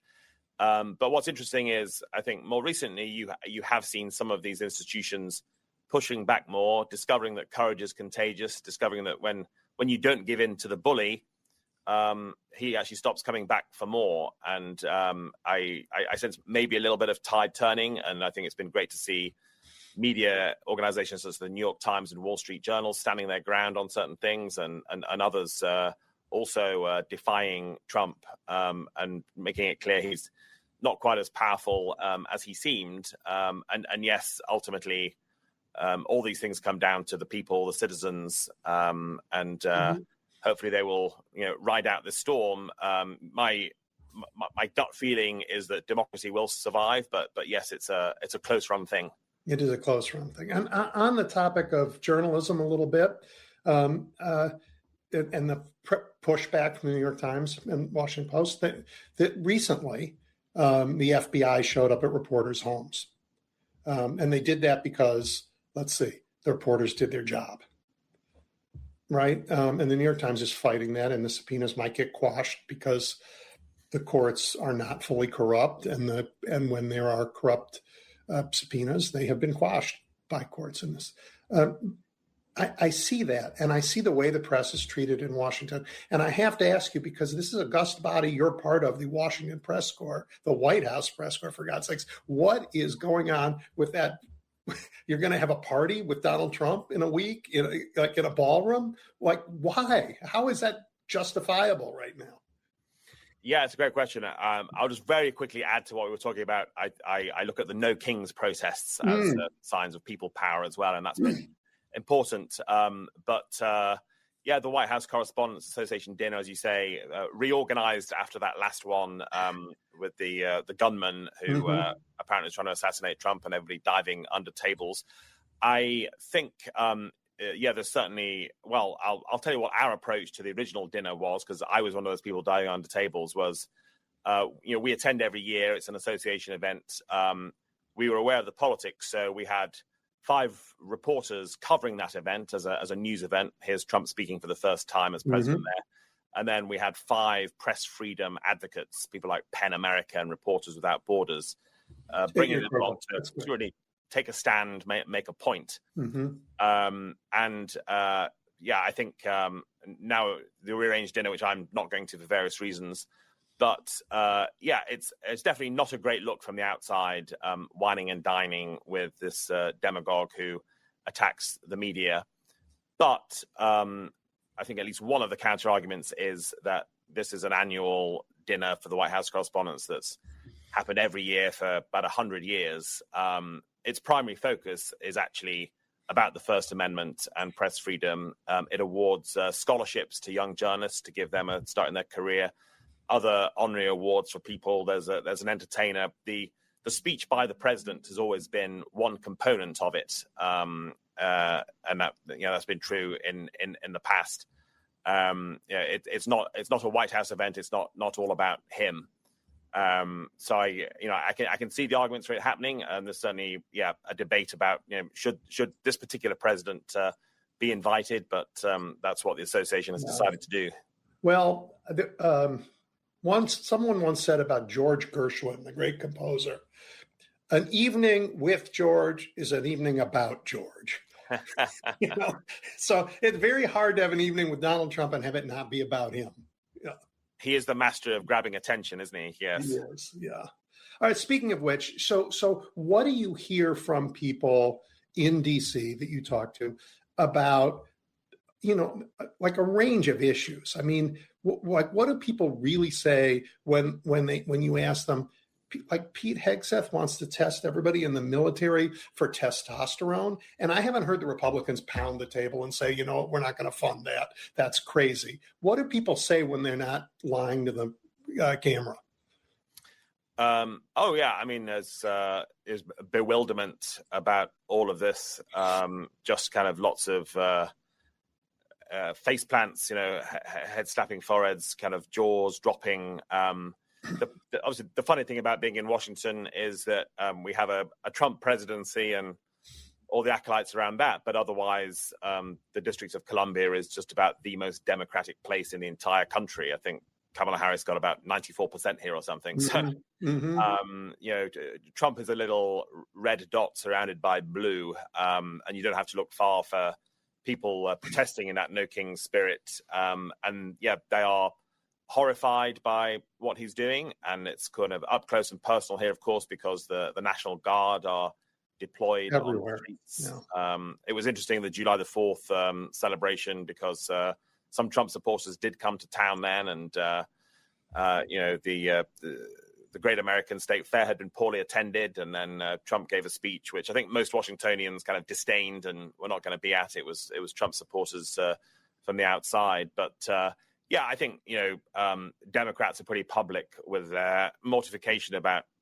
all of this and critique of the Trump presidency as a genuine threat to democracy, and every day raises new questions about even his mental capacity at 80 years old. But there are plenty of Republicans here as well who on camera will never say it because there are such dire penalties. Trump will primary you, or you'll face physical threats and verbal abuse, but behind the scenes, they have contempt for him.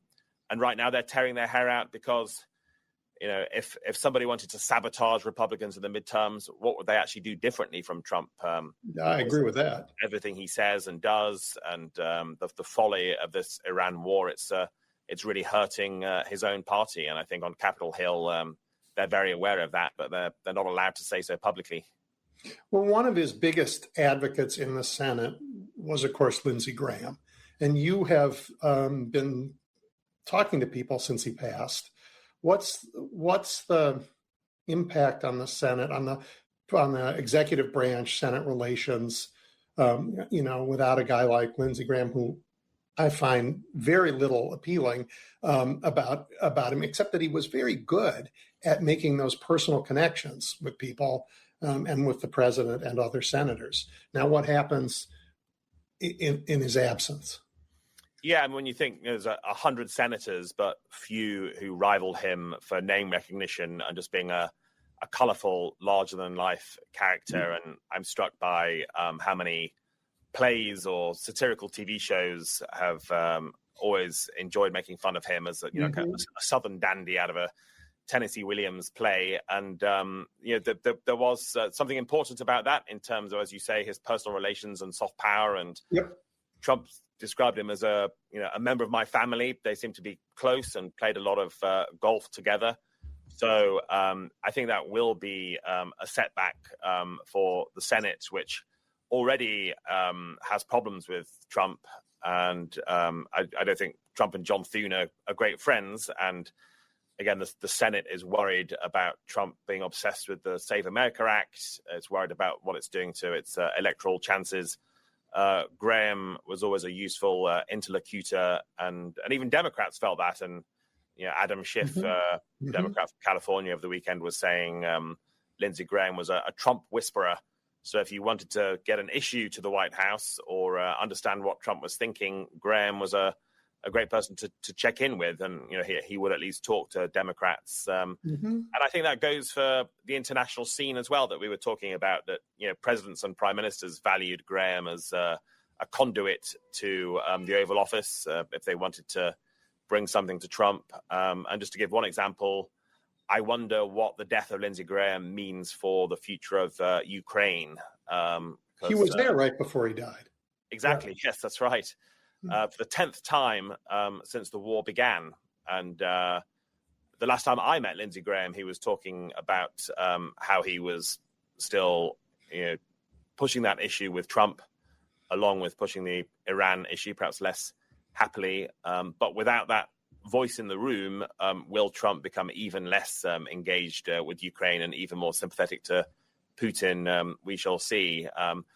I don't. In terms of the balance of power in the Senate, Graham has already been replaced by his sister. I assume she'll be a reliable vote, so I don't think it changes much there. Although, of course, we also have the big health mystery around Mitch McConnell. But is there any like what are people there saying about that? In the rest of the country, you just read there's a big health mystery. Like anybody you talk to on Capitol Hill have any other insight? Well, I know no more than what we saw about a week ago, where suddenly Republican leaders all came forward with these similar stories about, I spoke to Mitch McConnell for 20 minutes and we discussed this and that issue. About 11 hours of 20-minute conversations. That's right. Yeah. And he had a newspaper, the kind of proof of life thing you do, because Exactly. He was there with the sports section from the Washington Post over the weekend. That seemed to kind of quell some of the rumors for a bit, maybe, although there were still conspiracy theories around. And we still don't know when he might be coming back to the Senate.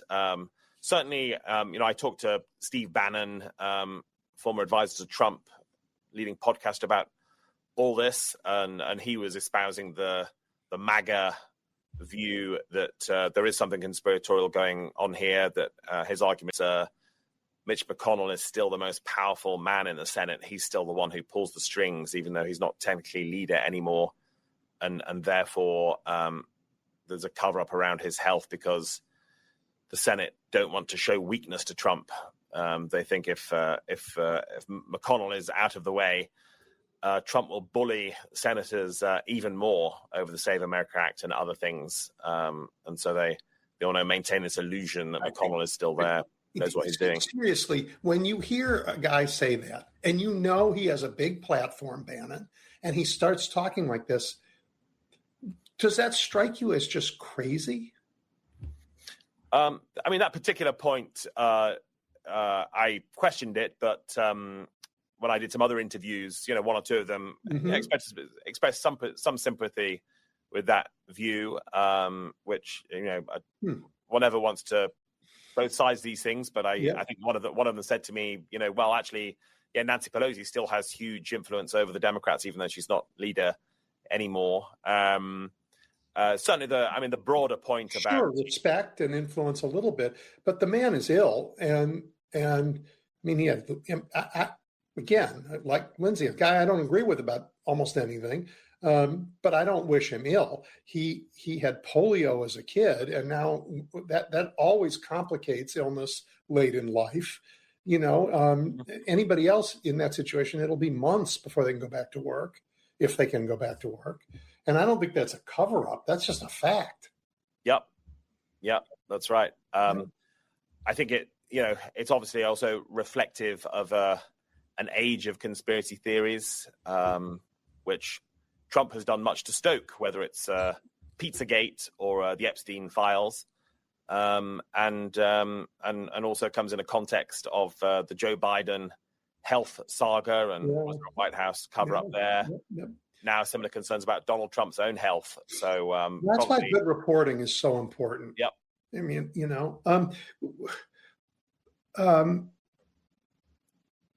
what are people saying about the testimony that we heard this week from Todd Blanche? I mean, in particular for me, when he said about the January 6thers, right? He was asked, do you think it's wrong? Do you think it's just that they were all pardoned? And his answer was, basically, justice is irrelevant. Donald Trump pardoned them, and that's the only thing that matters. He had the right to do it. And he wants to run the Justice Department. Did things like that, and there was a bunch of examples like that in his testimony. Does that register to people in Washington, or are they just focused on can he win, can he lose?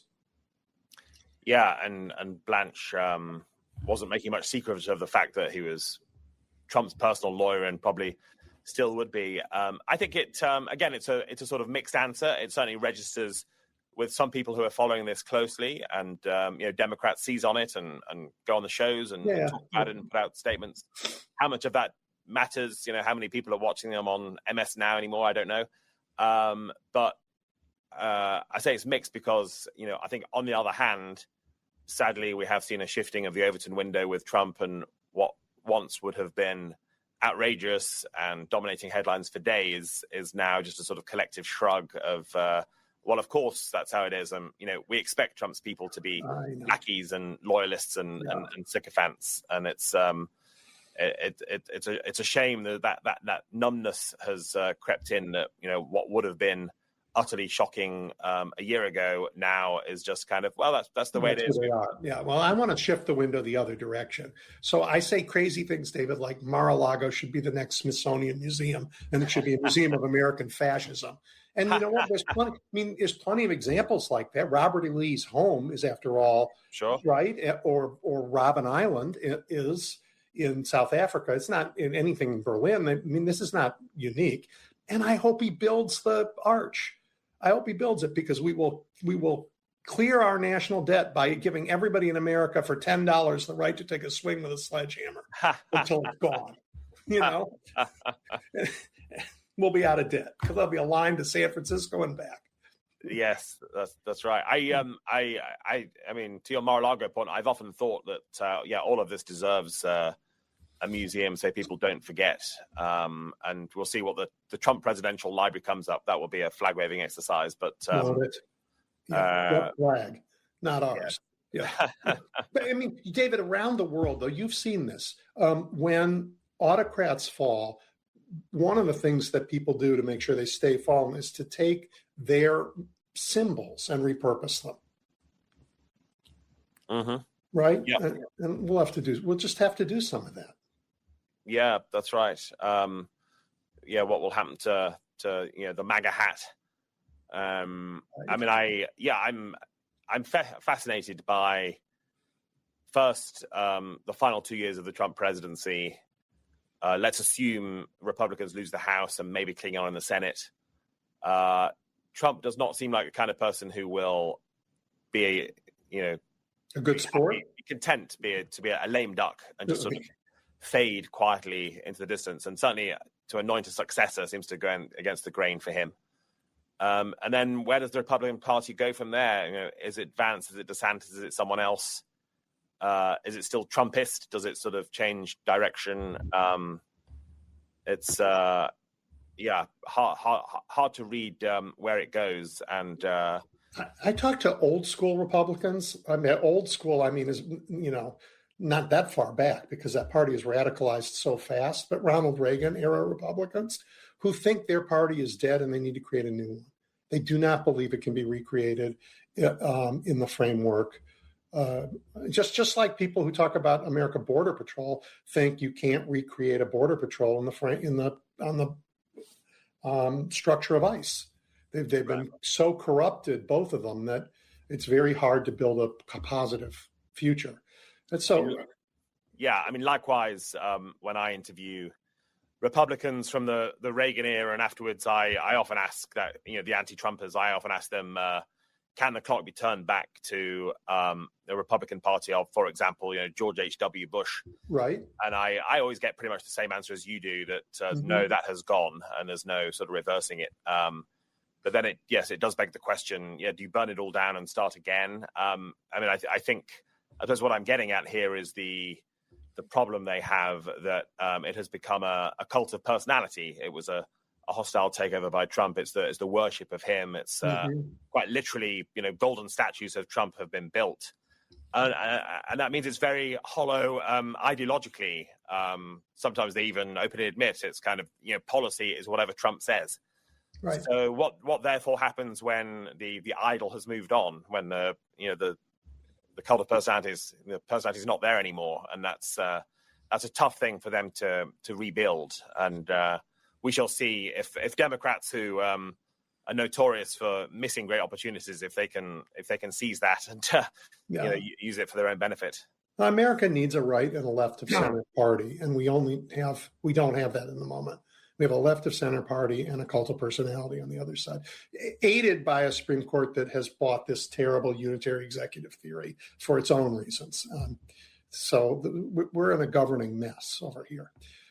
Speaking of governing messes, there's this thing called FIFA.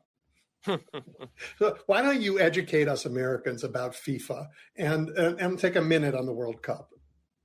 Yeah, FIFA, the governing body of world soccer, it's decades old, and I was just at a think tank event in Washington yesterday where somebody was making the point that FIFA is actually a symbol of the old international rules-based order, this idea of all countries kind of coming together and sharing on principles, not quite on the scale of the UN, but you sort of know the point he's making. And but they have a Peace Prize.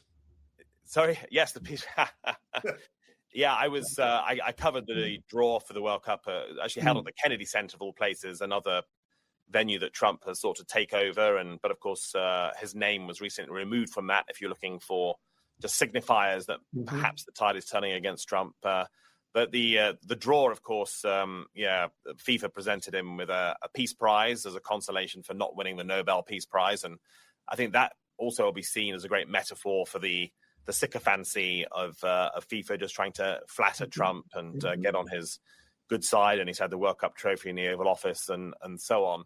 And yet, despite all the allegations of corruption at FIFA and bribery and it just being very amoral, once the FIFA World Cup got underway in the US, things have gone relatively smoothly. People loved it.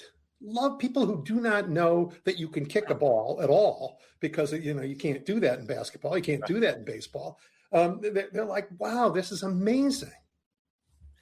Even though we're speaking from, I think, the two most obvious cities that missed out on hosting matches, Washington and Chicago, but yes, much of the rest of the country, or many parts, have had a great time, and I think it's been refreshing to see foreign visitors come in and say, we've heard all these terrible things about America in the Trump era, and actually we love it here. We love the size and scale and the great hospitality, and you go to a restaurant and your glass is refilled, and we love the gas stations, all the sort of quirky things on menus, and that has been the medicine that the US didn't know it needed in terms of seeing itself through other people's eyes. They've kind of held up a mirror to America, and I think I heard one ambassador saying, we're learning about the United States here not through its leaders but through Americans, and it's a reminder that any country is a lot more and a lot bigger than just whoever happens to be the president at that moment. The US has pulled this off, and it was going especially well because Trump was distracted and doing other things. And then, of course, the inevitable happened. He finally interfered. He tried to get the suspension of an American player overturned, and that produced an outcry of favoritism. And it didn't matter anyway because the US lost their next match.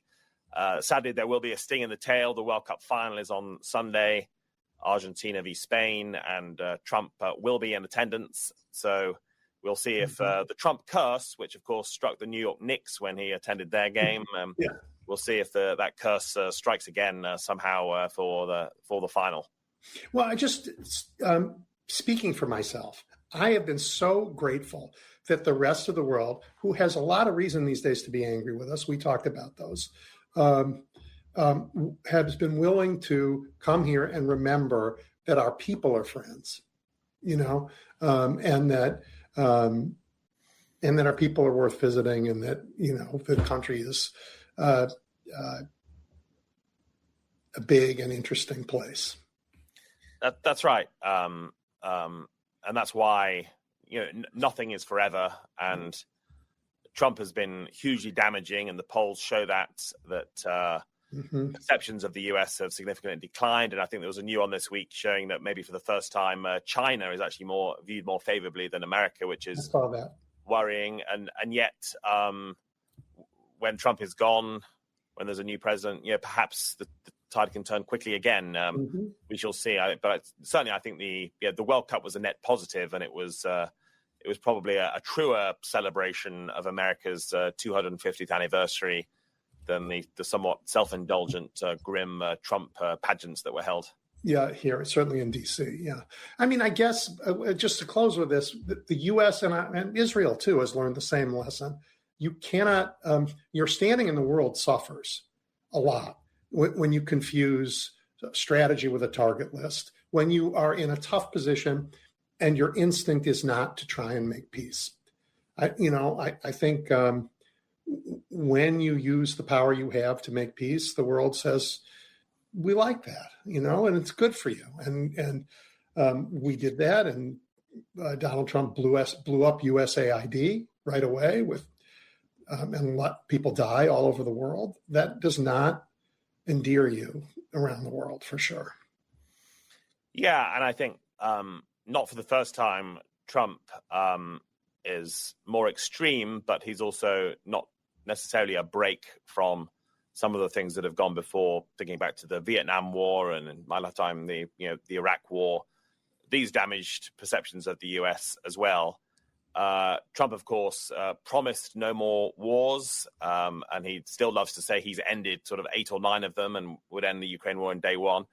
But one of the reasons the voters are turning against him and his approval rating is an all-time low is not only did he promise to lower prices, but they've gone up, but he promised no more wars, and he's launched a major one in Iran with no end in sight, and that's damaging to him and the United States. And yes, you mentioned Israel. That's another interesting example, I think, of the dynamic where in the US especially, and in certain other quarters, questioning support for Israel was once almost taboo. It was just a given.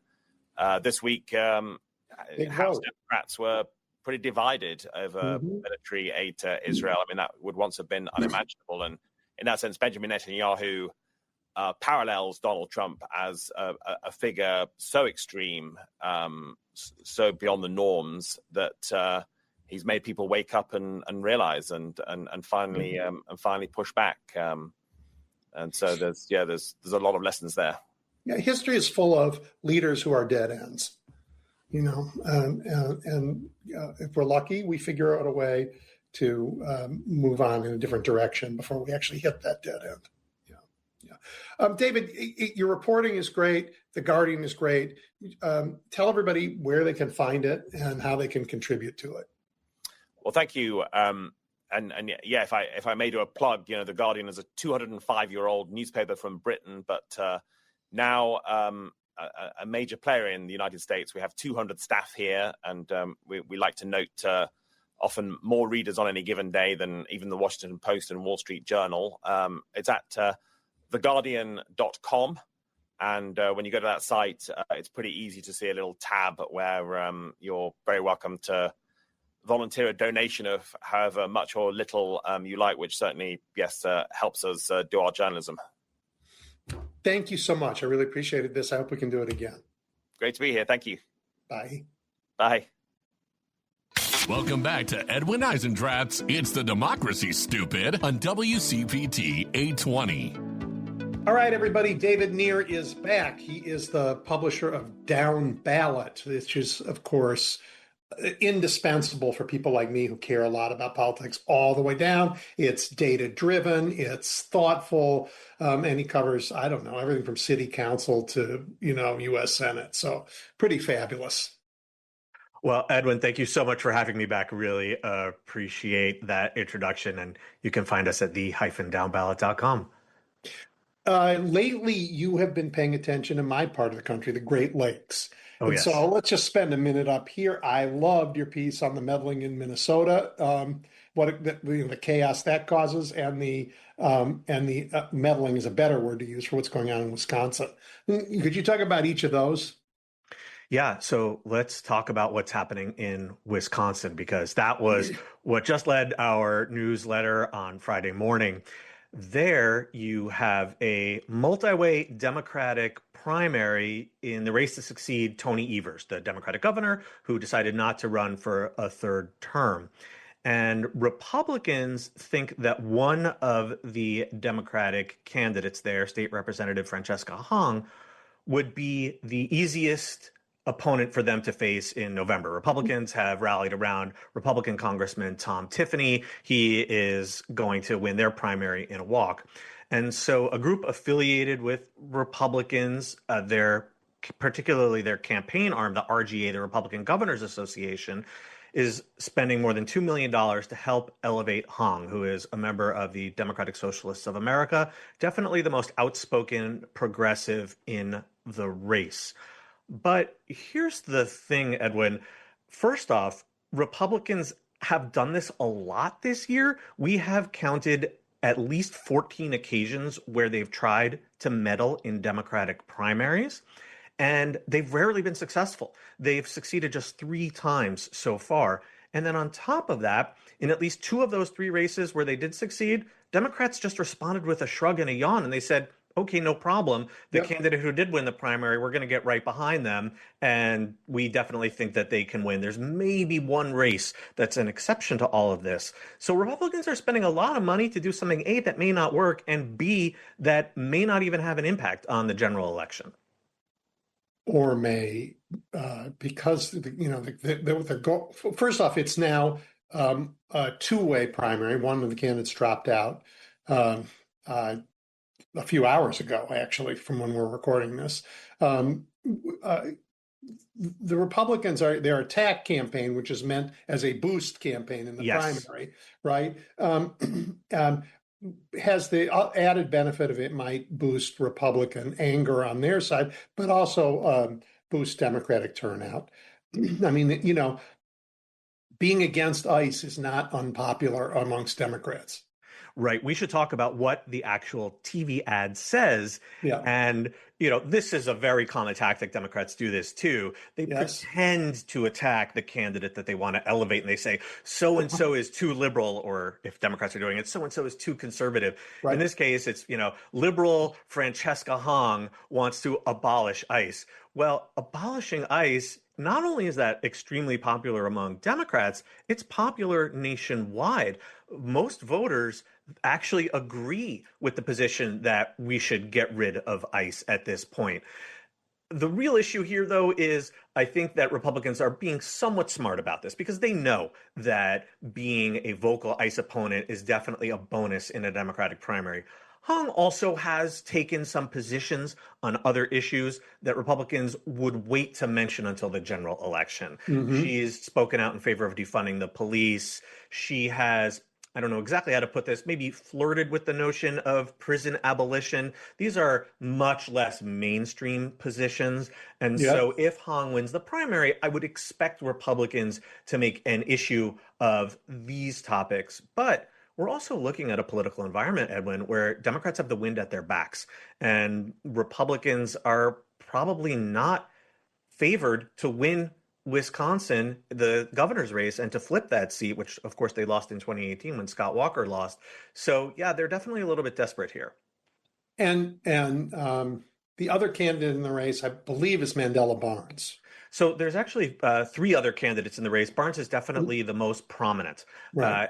Barnes is the former lieutenant governor. He, of course, ran for Senate in 2022 against Ron Johnson. He lost a very close race in what was largely a tough year for Democrats.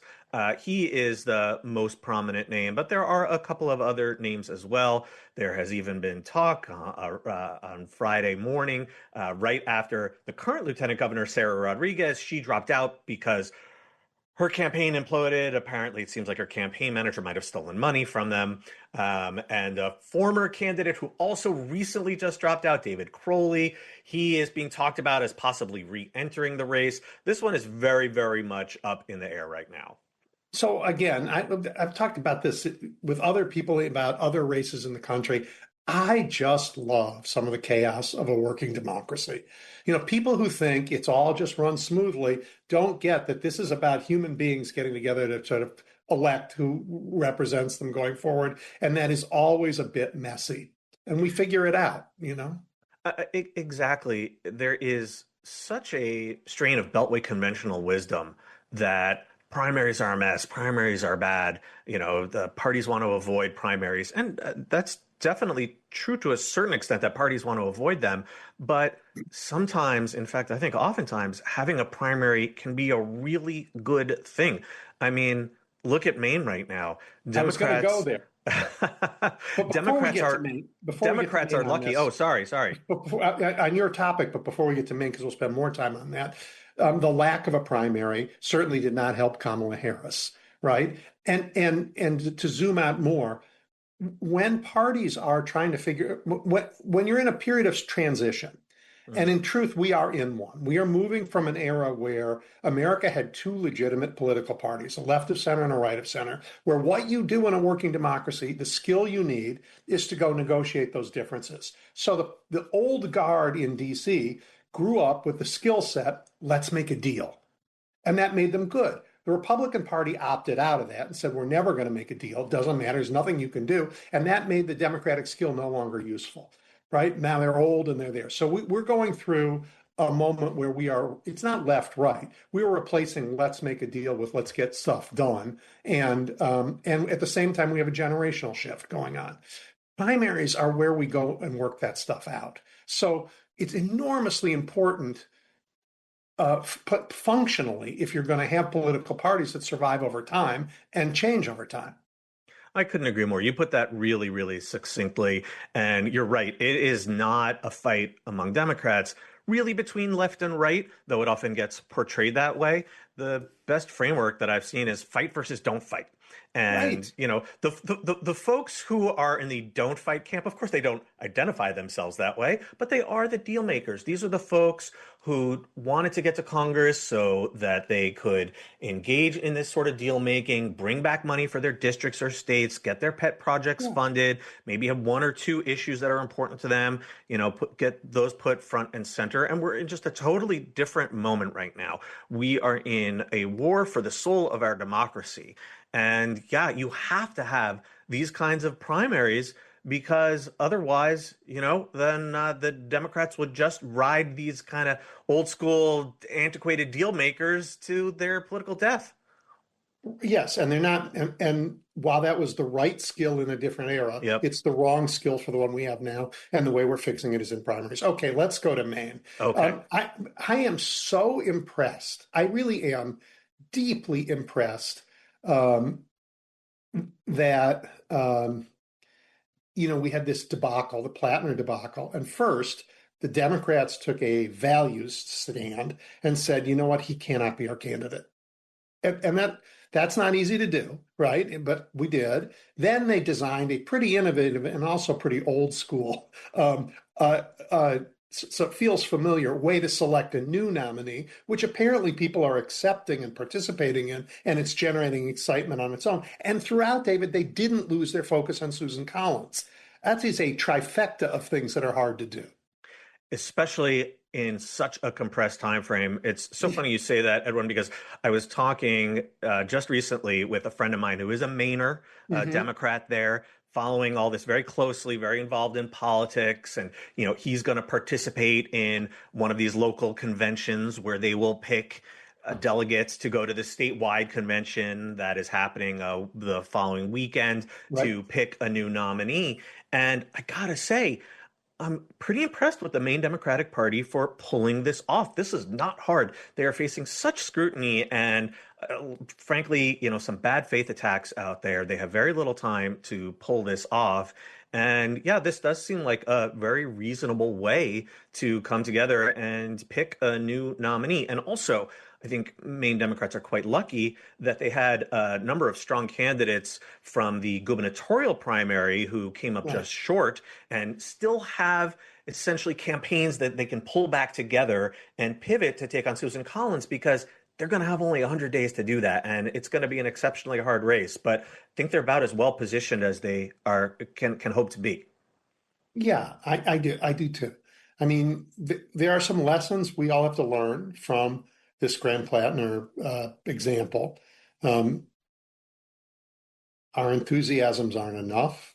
Good vetting is an important thing to do, right? Um, but on the Democratic side, as opposed to on, say, I don't know, Senate Republican nominee in Texas, there is a line at which we say, we're not going to put our party's name behind you. We stand for a few things. And if you violate those, you just can't be our standard bearer. And it's still a very big tent, but we do draw some lines. Yeah, The only lines drawn on the other side are whether or not you're willing to support the president. Everything else is off the table. Oh, yeah. I mean, Republicans have basically no hard limits when it comes to their candidates other than that. And we've seen this play out many, many times in recent years where, for instance, in state legislatures, Colorado is one example where Democrats have really been ready to punish, expel members of their own who have been accused of sexual wrongdoing. And Republicans just defend these sort of guys to the mat almost always. It really is quite a difference. That said, I don't want to pat Democrats on the back too hard here, because in my view, Graham Plattner threw up a million red flags long ago. And I think that Democrats should have scrutinized him more heavily earlier on. That said, boy, are they fortunate that Jenny Rasko, who was incredibly brave, came forward with her allegations when she did, while they still had time to replace Plattner on the ballot. Because, I mean, I don't even want to think about the debacle that would have happened had this unfolded after. But there's a reason why the timing happened as it did. Yeah, and we live in a weird era where it's hard to know what to believe for sure. And it's hard to know when someone says, I was drunk, I was young, I'm not that man anymore, how to take that seriously or not. And there was a lot of those flags with Graham Plattner, right? Yep. It was the cumulative weight of those flags. And then when she came forward, finally enough for everybody to, in retrospect, said we should have paid attention on the very first one. Now, there are a handful of people, and you're one of them, who paid attention at the beginning, right? But there are a lot of people who just like, the lesson we've learned is we should pay more attention back then. And I think it's a proper lesson. And you also mentioned vetting. The folks who recruited Graham Plattner were very open about how they barely vetted him. And that's just not an acceptable approach in modern politics with a first-time candidate. Edwin, we just had a fantastic guest on the Down Ballots podcast this week, Scott Colomb, who's a district attorney in Mississippi. Oh, fabulous. Right? And he's funny as hell. And he is running for Senate against Republican Cindy Hyde-Smith.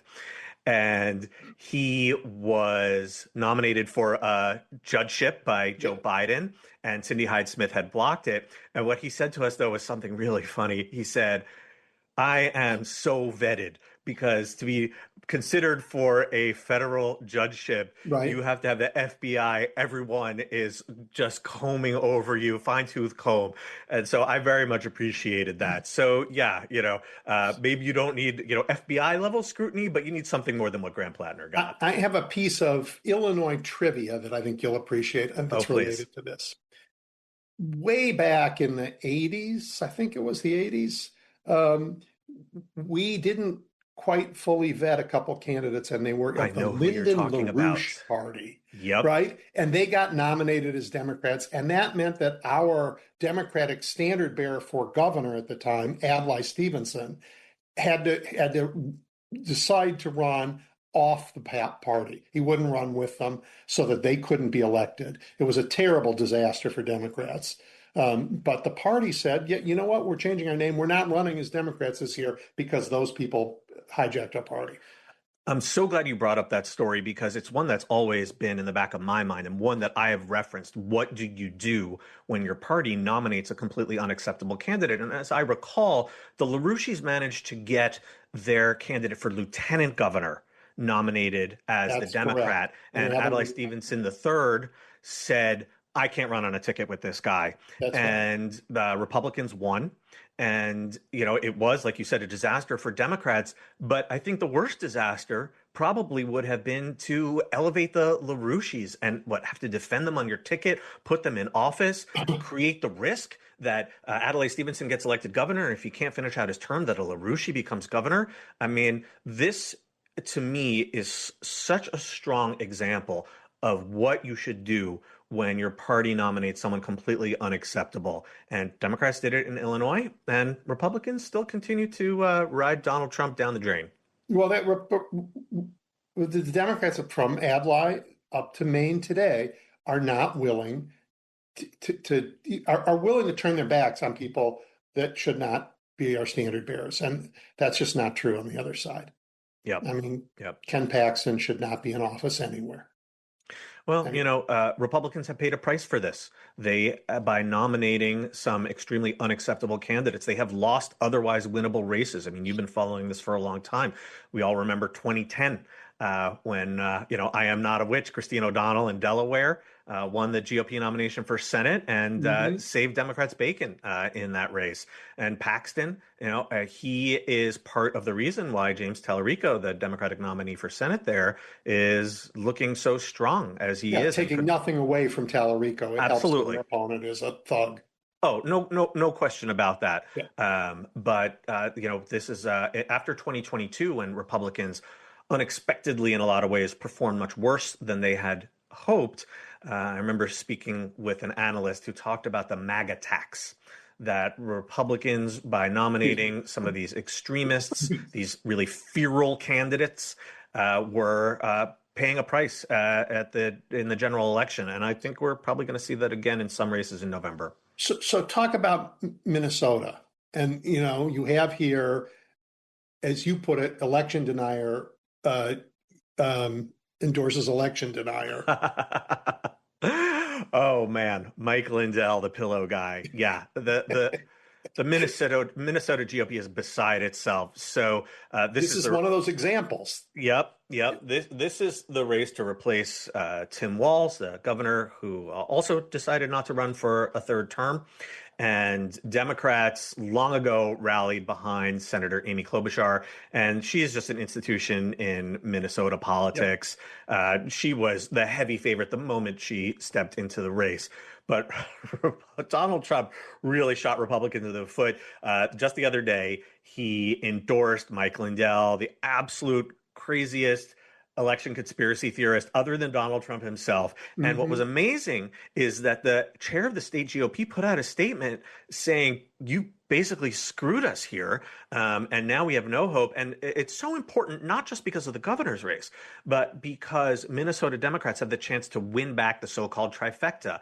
They have control of the state Senate, but the state house is tied right now. So with Lindell at the top of the ticket for the GOP, Klobuchar could win by 20 points. Who knows? And we're talking about a swing state here, and wind up helping Democrats further down the ballot, including holding on to the state Senate and winning back control of the state house. So yeah, boy, we're about to see just how much Amy Klobuchar can run up the score. Yeah, I think that's, and Mike Lindell doesn't even really live there, or did just move back there too, which seems to be a habit for these guys. Oh, yeah.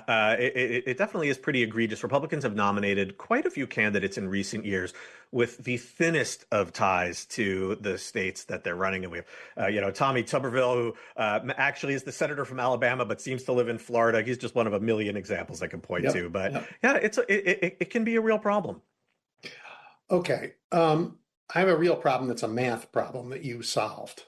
You've done that hard work of calculating the presidential election tally in congressional districts that didn't exist when the presidential election was run. You took the new maps, as have been, I mean, the new gerrymandered maps all over the country, and imputed to each one the last presidential race. That is A, like, I don't know how you did it, and B, it's very helpful. I will say thank you very much for highlighting that. You can, if you Google presidential results by congressional district, toss in the down ballot, you'll find our data. It's hard. The states could calculate these numbers, and some do, but most don't. And especially when you get a new map in the middle of an election cycle, you have to jump through a lot of hoops. And the reason why these numbers matter so much is that because American politics has become so polarized and because ticket splitting is almost entirely a vanished art, if the president, if a party's presidential candidate wins the vote in a particular congressional district, odds are that president's party will also win the House race in that same district. They're extremely closely correlated because, like I said, people don't split their tickets anymore. So we want to know, did Donald Trump win this district or did Kamala Harris win this district, and by how much, to get a read on how competitive a particular race is. That said, it's very important to understand that these presidential numbers by congressional district are just a starting point. There are so many other factors that go into these races. And even though most do align, the Democrat wins the presidential and the House, they don't always, especially in a year like this when, the political environment favors Democrats. We can expect that Democrats will be competitive in quite a few Trump districts.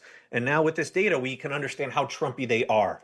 And even though, I really want to emphasize this, even though Republicans won this round in the redistricting wars, and they wound up targeting many more seats than Democrats were able to, just because they targeted a seat doesn't mean they're going to flip it. In fact, I expect Republicans to come up well short this year because Democrats are running good candidates and, they have the wind at their backs. Yeah, and it is also true when you take two districts where you've won by 20% and turn them into three where you only win by 15%. If you end up at 16%, you lose. I mean, they're giving away some of their certainty on some districts in order to spread it over more. And that can be dangerous in a wave year. It can be. I think Republicans were pretty careful in all of the states where they did pass new gerrymanders to largely avoid weakening any of the districts that they already held. People talk about that as a dummy mander when a gerrymander winds up backfiring on you. I don't really think that the backfire is going to happen, but I do think that they are going to be very disappointed when it comes to the seats that they were trying to target. Yeah. If it happens at all, do you think it's likely to be in Latino Texas in the South? Yeah, I think that the GOP has, in a lot of ways, been behaving as though the vote patterns we saw in 2024 were somehow permanent. And, the media really bought into this right after November 2024, that somehow there was some massive realignment in US elections because realignments are sexy. And if you're Donald Trump and you're the GOP and you're capable of pulling off a realignment, wow, you've reshaped American politics. And we know that that hasn't happened. We have seen in countless elections since Donald Trump last won that voters have swung right back against the GOP, especially Latino voters. We've seen in a number of districts with large Latino populations that they have just gone zooming back against Trump, and we can all understand the reasons for this. And so, yeah, if the GOP thinks that 2024 is the new normal, when in fact it was actually just a high watermark for them, boy, they are really endangering themselves. I hope so. I hope so. Hey, look, we're nearing the end of the primary season. We're not at the end. We're nearing the end. What did you see in this primary season that surprised you? That is a fantastic question. I think that these generational challenges that we have seen a few spectacular successes, but perhaps fewer than I might have anticipated. But it's also really, really hard to beat an incumbent. And, also I want to emphasize that you can't just look at the win-loss record. And I'll take a really good example that we had recently in Colorado, the primary for Senate. Now, there was the House primary in the Denver district that got a ton of attention because Milad Kiros, this young challenger, defeated longtime incumbent Diana DeGette, the Democratic congresswoman, in the primary there. But in the Senate race, John Hickenlooper, the incumbent Democratic senator, just barely held on by about 5 or 6 points against a very underfunded challenger who really was not given time of day. And, Hickenlooper, he'll win in a walk in November, and, his colleagues can look at the race and say, whatever, he was fine. An incumbent senator winning against an unheralded challenger by 6 points, that's danger zone. And so I think that you have to look at, like I said, the margins, not just the win-loss record, to understand how threatened these Democratic incumbents are. And, even if some of them do survive, hanging on by the skin of your teeth means that next time, you may not hang on. If there's a next time, sure. They may retire. That's 6 true, years too. is a long time. But they also, I think, are getting the message, and that message is the era of let's make a deal is over. I mean, the other question that follows from this is like, what did this primary season tell you about who these parties are? Who the Democrats and who are the Republicans? I mean, there's just no question that huge numbers of Democratic voters are furious with the party because they want to see this fight. They understand it's not time to make deals anymore. And this is going to be the wave of the future. There isn't any going back from this. I think that maybe in a way, the worst part of Joe Biden's victory was that he sold his candidacy on a return to normal. And there was never going to be a return to normal. And I think way too many Democrats in power really wanted it to be and go back to the deal making, and they passed some of their big bills like the Inflation Reduction Act, et cetera. With no Republican votes. But with no, of course. You cannot make a deal. You can't have a good deal with a bad partner. And as long as the GOP is not interested in governing and more interested in, I'm not sure what they're interested in except staying in power, you can't make a deal. Yep. They're right-wing policies that you could win or lose on. If the country's a big country, we don't all agree on things, and we'll have to find those compromises. But you can't the Republican Party is not the counterparty to have that negotiation with anymore. Exactly. And I think, look, of course, for the sake of democracy, thank God Biden defeated Trump. But it put off a reckoning that the Democratic Party needed to have, and I think in some ways helped pave the way for Trump's return. And now that reckoning is happening in full force, and it's going to take some time. And in a political sense, it's going to be kind of bloody. But it's, as we were saying at the top of this show, Edwin, this has to happen. This is why you have primaries, and this is why they can be a very good thing. Yeah, and I guess it started a while ago. I mean, AOC's initial win was a harbinger of the kind of fighting that we have suddenly seen. She took out a long-time incumbent. Yep. That was an astonishing victory in 2018 when she beat Joe Crowley, who had been in office forever, classic machine politician, high up in the Democratic leadership. And we are now going to see more and more like that. Yeah.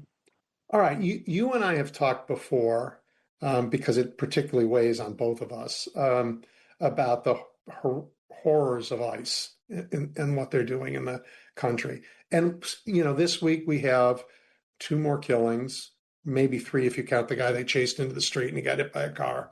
In both cases, we know these were not the people they were supposedly targeting, right? So in both cases, gee whiz, they may have had body cameras, but they didn't know how to turn them on, right? This is the so-called well-trained ICE.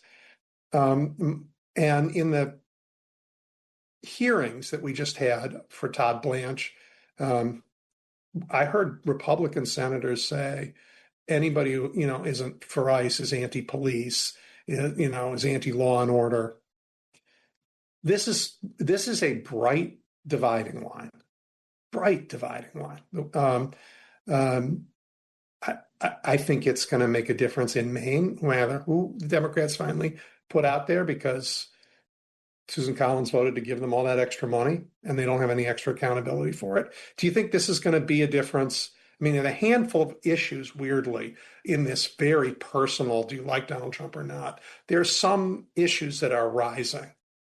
I think this is one of them, and I want to get your take. Oh, yeah. I mean, we have seen how important it's become in Democratic primaries. And at this point, almost any Democratic candidate is running very harshly against ICE. Abolish ICE seems to be the mainstream, almost the default position among Democrats.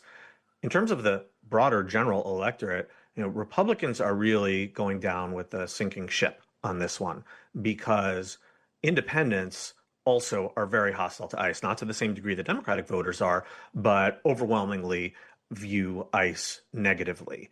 And I don't know if, let's say Troy Jackson or Shenna Bellows, one of these Democrats in Maine, possible substitute candidates, are they going to run ads attacking Susan Collins over ICE? They might, especially after recent events. It's hard to say, but I think that no matter what, many Democratic voters will be particularly motivated to vote out Republicans because of these atrocities. Yeah. The last thing I want to tell you about, and I know we're out of time, I shouldn't do it, but the quality of candidates matters enormously, because issues show up that no one expects. I don't think a year ago we would have thought the entire country was going to be in arms about data centers. And it showed up, and it showed up fast. Right? Very fast and very urgently in our lives. And we need candidates who are good, who really have, and good as candidates, who can look at a new problem and say, here's how we need to address this, both policy and politically. It really is remarkable just how quickly this issue became so salient. And I'm glad you brought it up, because there are elections that have direct impact on things like data centers. In particular, many states, down ballot elections. Oh, very down ballot. This is our sweet spot, Edwin. In many states, voters get the chance to elect the members of their utility regulation commissions. And they go by different names, sometimes Public Service Commission, sometimes Corporation Commission. In Texas, very, very confusingly, it's called the Railroad Commission. They don't oversee railroads. And you have, in a lot of these races, Democratic candidates who are interested in pursuing clean energy reform, interested in cracking down on coal power plants, and also interested in proper regulation of data centers.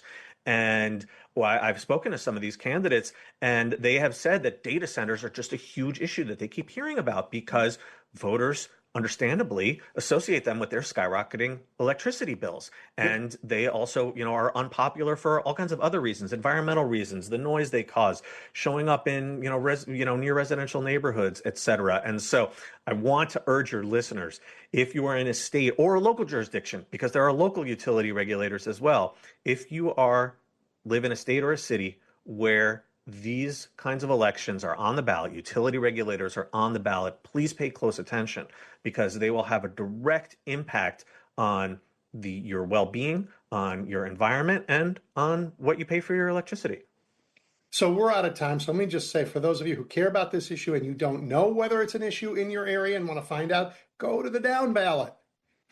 Well, thank you very much, Edwin. Yep, we're at the-downballot.com. We also have a podcast that comes out every week. And as always, it's a real pleasure to come on your show. Thank you. Talk to you soon. Kohl's knows summer comes with a few family debates, like what's the best ice cream flavor, or who gets the good pool noodle. But when it comes to Kohl's summer outfits, everyone's in agreement. They're comfy, they're cool, they're stylish. And the best part, they're 20% off. Make the season a little easier with looks your whole family will sign off on at Kohl's and Kohls.com. Select styles. Offer ends July 19th. Some exclusions apply. See store or Kohls.com for details. You're listening to WCPT 820, because facts matter. Welcome back to Edwin Eisendrath's It's the Democracy, Stupid, on WCPT 820. My friends, at the very top of the show, I told you I had to juggle because some of my expected guests couldn't make it. I apologize for eating into the time that we reserve for your calls. I can take one, maybe two. And Jim, why don't you kick us off? Okay, optimism and pessimism. When I was a kid, Yale did an experiment. They took two mice, ran through a maze. One mouse would run through the maze, and at the end of the maze, he'd get a piece of cheese. And then the other mouse would go and run through the maze, and he'd get an electric shock. So this went on for a couple of days, and then they took a vat of water, a huge vat of water, and dropped them both into the vat of water. And the pessimistic mouse took a couple of lamps and just went right to the bottom. The optimistic mouse took about 3 or 4 more extra lamps, and he went down to the bottom. So the moral of that experiment is we all end up at the bottom. Pessimism or optimism. Anyway, have a great show, and you have a good day. Don't cry for me, Argentina. I'm pulling for the Spanish. I have no idea why, but I just am. I love Spain. Anyway, thank you, buddy. Okay, thank you. Maybe one more. Dan. Edwin. Dan. Hey. How are you, sir? Excellent show as usual. I'm sorry. Ben Wickler was going to come out and talk about his new book, but his plane didn't land in time. So that didn't happen, but it's written for you. It's written for you. And when I get him on next, we'll explain that. All right. There was a couple of things I wanted to bring up, but I'll just bring up one for sure, is with the Canada situation. I don't know if you're aware, or if you've seen, you probably have, that Trump has his lick spittles actually posing legislation at this moment against Canadians and revoking their visas because of the smoke that we are enduring because of the wildfires. You can't make this up, Edwin. You can't. I don't know if Marino was one of them. Was he from Ohio, Michigan? I forget which. Anyway, other than that, real quick, I also just saw a video. Stephen Miller at a conference saying we're putting together the leftist Democrat lists that we will be putting into the gulags. It's all on there if you want to see it.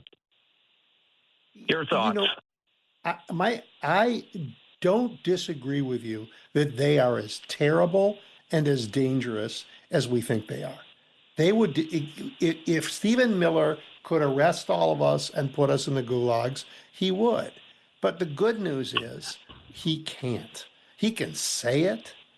And, I could say I'd like to see him swim across Lake Michigan one day with no boats to help him.